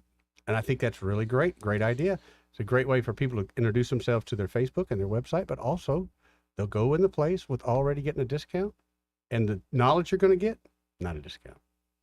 So when you stop by there, folks, you're going to see the smiling faces of Brett Lanham, the manager. Yep. Jordan or Katie might even get a meeting with Brian Carr. Or you've been working with Charlie. I work with Charlie. He's helped me out 2 or 3 times. He'll probably help me out again this next week. And it could be whether you're looking to repaint, say, the bedroom. It's a do-it-yourself job. They'll give Yep. you tips and tricks, do it yourself the right way the first time. Or it could be a massive job, like repainting the whole exterior of your home. Yeah, Big job. You want to hire somebody who's a pro to do that. But you can still get your great supplies there. Benjamin Moore Paint and Stain Supplies at New Look Decorating 100%. Center. And they can also give you advice on who to hire. They know all the painters, all the They contractors know them all, buddy. in town. And if you're interested in wallpaper and fabrics, especially this Tebow wallpaper Yep. that's so popular these days, Very popular. you need to ask for Katie. She's the wallpaper and fabric specialist there at New Look Decorating Center. So again, you can always go to newlookdecoratingcenter.com or call them at 271-0007. But I really encourage you to stop by that showroom, 6237 Atlanta Highway, right where Bell Road dead ends to Atlanta Highway. You'll see it in all its glory. Benjamin Moore's New Look Decorating Center. And be sure to tell them, well, you heard about him here on News and Views in the afternoon with Joey and Eddie. That Joey guy, that Eddie guy, they sent me in here. Mm-hmm. Please tell them that. Now, it really is awful to see that these troops just left out there as bait, in my humble opinion, as sitting ducks. 3 souls lost. Many more injured. 12, I think the number's gone up, actually. And this is from a suicide drone from supposedly, it's language like Iranian-backed Shia militia. Right. How about we could tell the actual name of the frickin' group? Why has everything got to be in this euphemistic language that plays into the neoconservative narrative? Oh, it's because they run the frickin' media. Well, they got to keep Iran in there. So later on, when we do have a conflict with Iran, say, hey, remember, they've been messing with us for a while. But in the midst of all this, especially Lindsey Graham, well, we got to bomb Iran, hit them hard. Just put the sanctions back on, the ones that you guys took off. But here, in the midst of all this, is they trot out Karine Jean-Pierre, Min Karine Jean, Sideshow Bob, and she's gonna address the tragic deaths of good 3 service members. What I will say, our deepest condolences go out, and our heartfelt condolences go out to the families who lost three folks who are military folks, who are brave, who are always fighting, who are fighting on behalf of this administration, of the American people. Obviously, more importantly, we lost those souls. Yeah, what a brilliant press secretary. I can't believe they can let that out.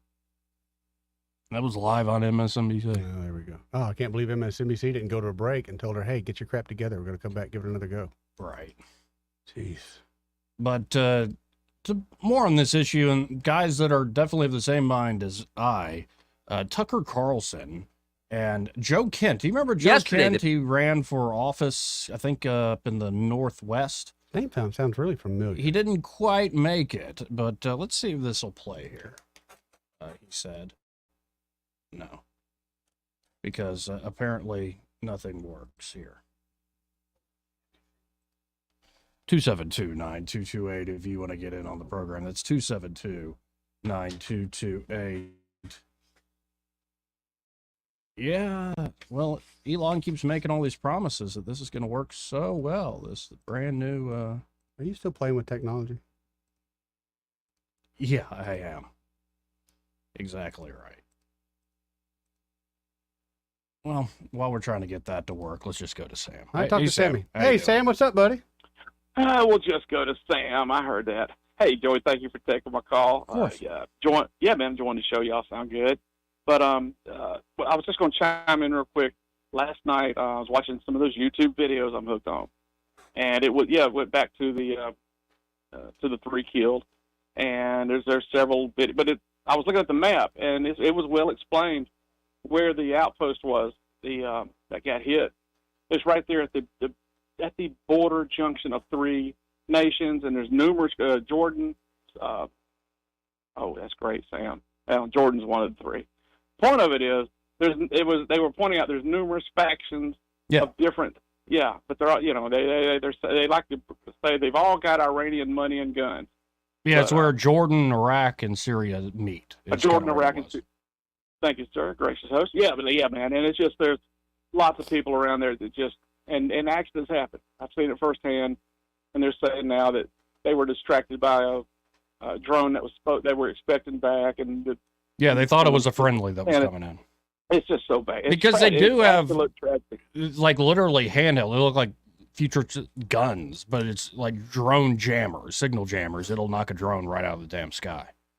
And it's just I've been directed energy weapons are becoming quite the rage.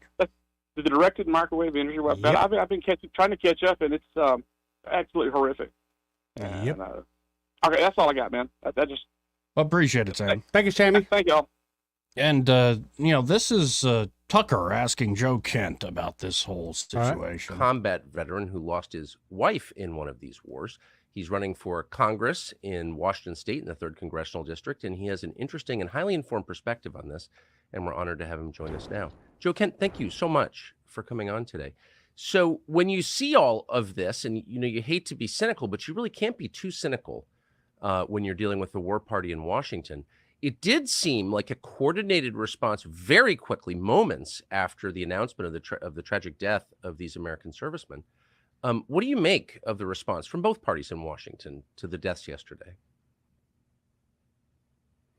I mean, this whole thing, we've seen it coming, Tucker. We left our troops in these vulnerable locations, like on the Jordanian, Syrian, and Iraqi border. Our troops have been attacked, we think, at least 150 times since the October 7th incident began. And so we've seen this coming. This was an inevitable conclusion. So by leaving our troops in these locations, undefended, essentially, we left them there as bait because so many people in Washington, D.C. want to go to war with Iran. They want to go to a war with Iran so badly that we will prop up the government of Iraq while the government of Iraq is completely controlled by Iran. We spend billions of dollars every single year funding, arming, training, and equipping the Iraqi government so they can turn around and support the exact same militias that just killed our troops. Biden said it himself in his statement. He accused Iranian-backed militants operating in Iraq and Syria of conducting this attack that killed the 3 Americans and wounded nearly 30 more. That is nothing short of saying the Popular Mobilization Forces, which is part of the Iraqi military that we support. So if you look at just the full scope of the way that we have arranged ourselves in the Middle East, who we're supporting and where our troops are, there's no other logical conclusion other than the fact that we have left them there as bait to be killed by Iranians at the time and place of their choosing so that we can continue to escalate towards a conflict with Iran. And like you said, there was a very coordinated series of talking points that came out almost immediately that we need to go and strike back against Iran. And look, we do need to strike back. We can't just let this go unanswered. But if we start taking strikes inside of Iran itself, that is exactly what the Iranian regime wants. They will benefit from that. If we start attacking Iran the way that we attacked Iraq, the way we attacked Afghanistan, then the Iranian government, the Iranian mullahs, the Ayatollah, the people will rally around them in support. We should be taking calculated strikes back at Iranian proxy groups for self-defense, and then we should immediately get our troops out of these foolish locations before we lose more blood and treasure for absolutely nothing in the Middle East, and before we're sucked further into a regional war. Makes too much damn sense. And Right. that's why it's not the official policy of Washington. It's why that guy in that perspective remains on the outside. But I think that is right over the target, so to speak. Let's go to Bob. Hey, Bob, how you doing?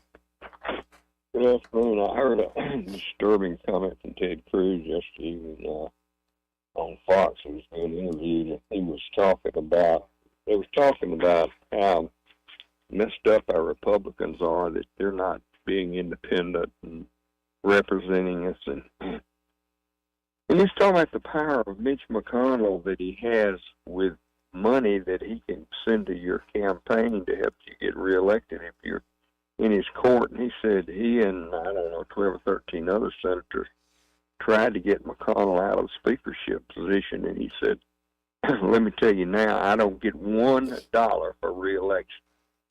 He said, that was my punishment for trying to go against McConnell. And he said he has a tremendous amount of power with the pocketbook. So, that's just another fact to showing how entrenched we are with this horrible government we have. I mean, it's just like, the more you know, the more you understand. It is terrible. It is terrible up there. Really is. And it's a disservice to the American people. But again, I go back and forth of this, but when I look at the average American, and you're not aware of Victor Davis Hanson, his book called The Dying Citizen? I've heard of it, yes. Well, there's one quote from that, just real quick, and it's a bunch of stats. He says, in 2017, a poll taken by the University of Pennsylvania, most Americans appear ignorant of the fundamentals of the U.S. Constitution. 37% could not name a single right protected by the First Amendment. Only 1 out of 4 Americans could name all 3 branches of government. 1 in 3 could not name any branch of government. In a 2018 survey, almost 75% of those polled were not able to identify the 13 original colonies. Over half had no idea whom the United States fought in World War II. Less than 25% knew why colonists had fought the Revolutionary War. 12% thought Dwight D. Eisenhower commanded troops in the Civil War. So, well, that's what this black ops are a terrible part of this country that's working against us. That's what they want. They don't want us to know our history, and they're doing a very good job. I mean, you see that on Waterworld all the time. They don't even know who George Washington was, and remain ignorant because they don't want us to know, people to know our rights and what we fought for and what we believe in and what's made this country great. They want us to just be drifting out there and be dumb and happy. Yep. Exactly right. And it's sad. Well, I appreciate the call as always, Bob. Thank you, sir. Thank you. Take care. You too, Bob. 272-9228. Should we hit a break here? Yeah, I think we should. I think we should too. We'll be right back, folks. He may not know whether he's coming or going, but whether you're going to work or coming home, Greg Budell is there. Mornings 6 till 9 and afternoons 3 till 6. Only on News Talk 93.1 FM WACV. Rich Thomas weather brought to you by H&H Carpets, where you will find a complete line of Mohawk carpet with exceptionally clean, smart strand fiber. It's always available and ready to be installed. H&H Carpets across from Walmart on the Atlanta Highway. Hi, everybody. The weather this week, much different than last week. The spring-like temperatures are gone, but so is the rain. Today, a little brisk, breezy, cool, high temperature up to about 56. Tonight, mostly clear and cold. We're headed close to the freeze mark. I've got us around 31 by morning. Tomorrow, sunshine, high around 61. That's actually normal. We'll be near 60 on Wednesday and Thursday with more sun, and then a little warmer Friday and Saturday. From the Blue Water Weather Center, this is Rich Thomas. ASE Credit Union makes auto loans easy with rates as low as 4.75% APR. Apply online or visit your local branch today. Federally insured by the NCUA, Equal Opportunity Lender. ASE Credit Union. Your life, your goals, your ASE. Hey, this is Lyle from Margaret's Switzer Jewelry, and I do my radio advertising on Blue Water. I'll tell you what, I use most of the stations, and I've been using it for so long. It's hard to tell with the money you spend on advertising if it does any good. When they come in and say, I heard you on the radio, I know it's Blue Water, and I love Blue Water. Radio works. It's as simple as that. Call us to find out how radio can work for your business. Blue Water Broadcasting. Local folks helping local business. Conservative Justice Sarah Stewart has the experience to lead Alabama's courts. As a tough-on-crime judge, Sarah Stewart presided over hundreds of cases, giving tough sentences to the worst criminals. Republicans can trust Justice Sarah Stewart to defend the Constitution and protect our families. On March 5th, vote conservative Republican Sarah Stewart for Alabama Chief Justice. Paid for by Sarah Stewart Campaign, 2029B, Airport Boulevard, Mobile, Alabama, 36606. This hour of News and Views is brought to you by our good friends at Cole Plumbing, 279-8919. Cole Plumbing is number one in the number two business. You don't have to dig a hole. They have proprietary pipelining technology. Ask them about their tankless water heaters. Remember, when you have trouble with your bowl, call on Cole. If it concerns your community, you'll hear about it on News Talk 93.1. News Talk 93.1 FM WACV.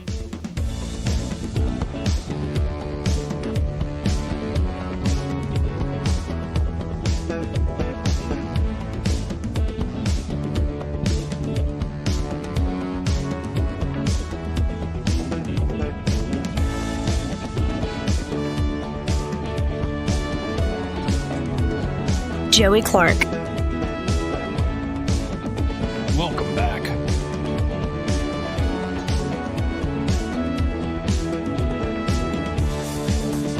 How you doing, Eddie? I'm all right. I'm all right, too.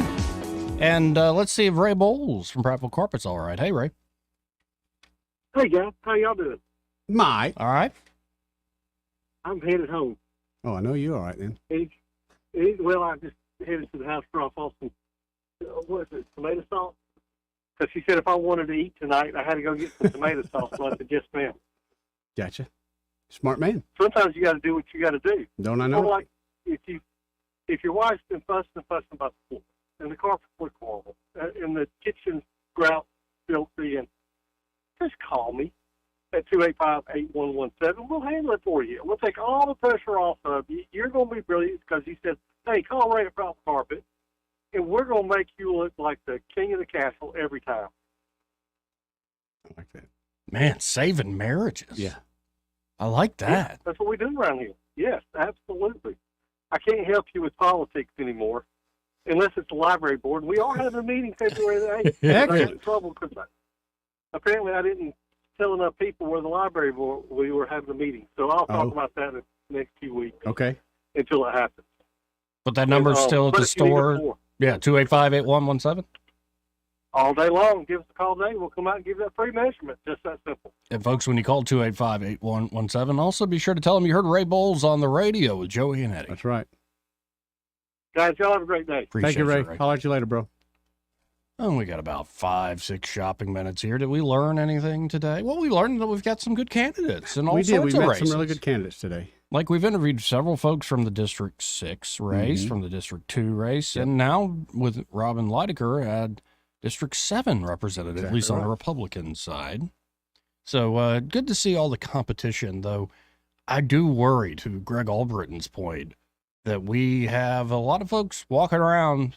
I mean, they don't even know what the First Amendment protects. Do you think they know their congressional district? No. And hey, folks, if you go, well, those people better study up, and well, what if they don't? Do you want them to They're vote not. still? You going to give me a test to vote now? You? Just you, yes. I mean, that's kind of what you're Yes. insinuating. Well, if you don't own land, I don't think you should vote. If you don't own property, well, Okay. then you shouldn't vote. All right, are you going to take away my rights, though? No. By no means. No. You have all your rights all day long. Yeah. Right, because when they let you vote, then they can't take away your rights. Yeah, sure. You keep those, man. Yeah, we got voters whose feckless freedom to vote is about just as feckless as the politicians they put in there. If you want more, I ain't more running this thing. You want more turnout, which our turnouts are horrible. I mean, let's be honest. Right. You've got to make it so voters actually want to come.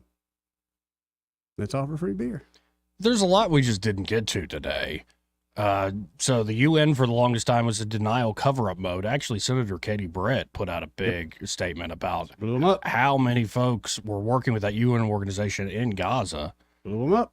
It was more than just 12 employees. It was a lot of folks involved there. The CDC last week, they came out and said, we didn't issue an alert on vaccine myocarditis, talking the COVID vaccine, because we didn't want to cause a panic. Right. So we lied and had you take it anyway. Yep. Wow. And they wonder why nobody trusts them. Now, Harvard has a study out that blames climate change for negative mental health consequences, despite climate hysteria clearly being the one to blame for all the mental hysteria. Seriously, you're going to tell a child, and that's how you end up with these little French one, let's throw tomato soup all over the Mona Lisa. Did you see that? No, I seen in France they're spraying poop all over the government buildings. Well, those are the farmers. Man. Now, They ain't kidding. yeah, it's one thing to spray manure all I mean, they're over the just government spraying building. it. Oh, they're spraying it all right. It's not like a little hose either. No, This is it's coming out of not. the back of a truck. Industrial. Yeah, it's like almost like a cement truck, but manure. But manure, and yeah. they can tilt that thing up, and it's got pretty. What is it going like 20 feet? Oh, like at it's least a big that. river. At least that. It's hard to tell from the perspective. Made me kind of almost. But no, I gain some believe respect in the for French. Louvre, that fancy art museum. Yeah, the in Louvre. Paris. Yeah.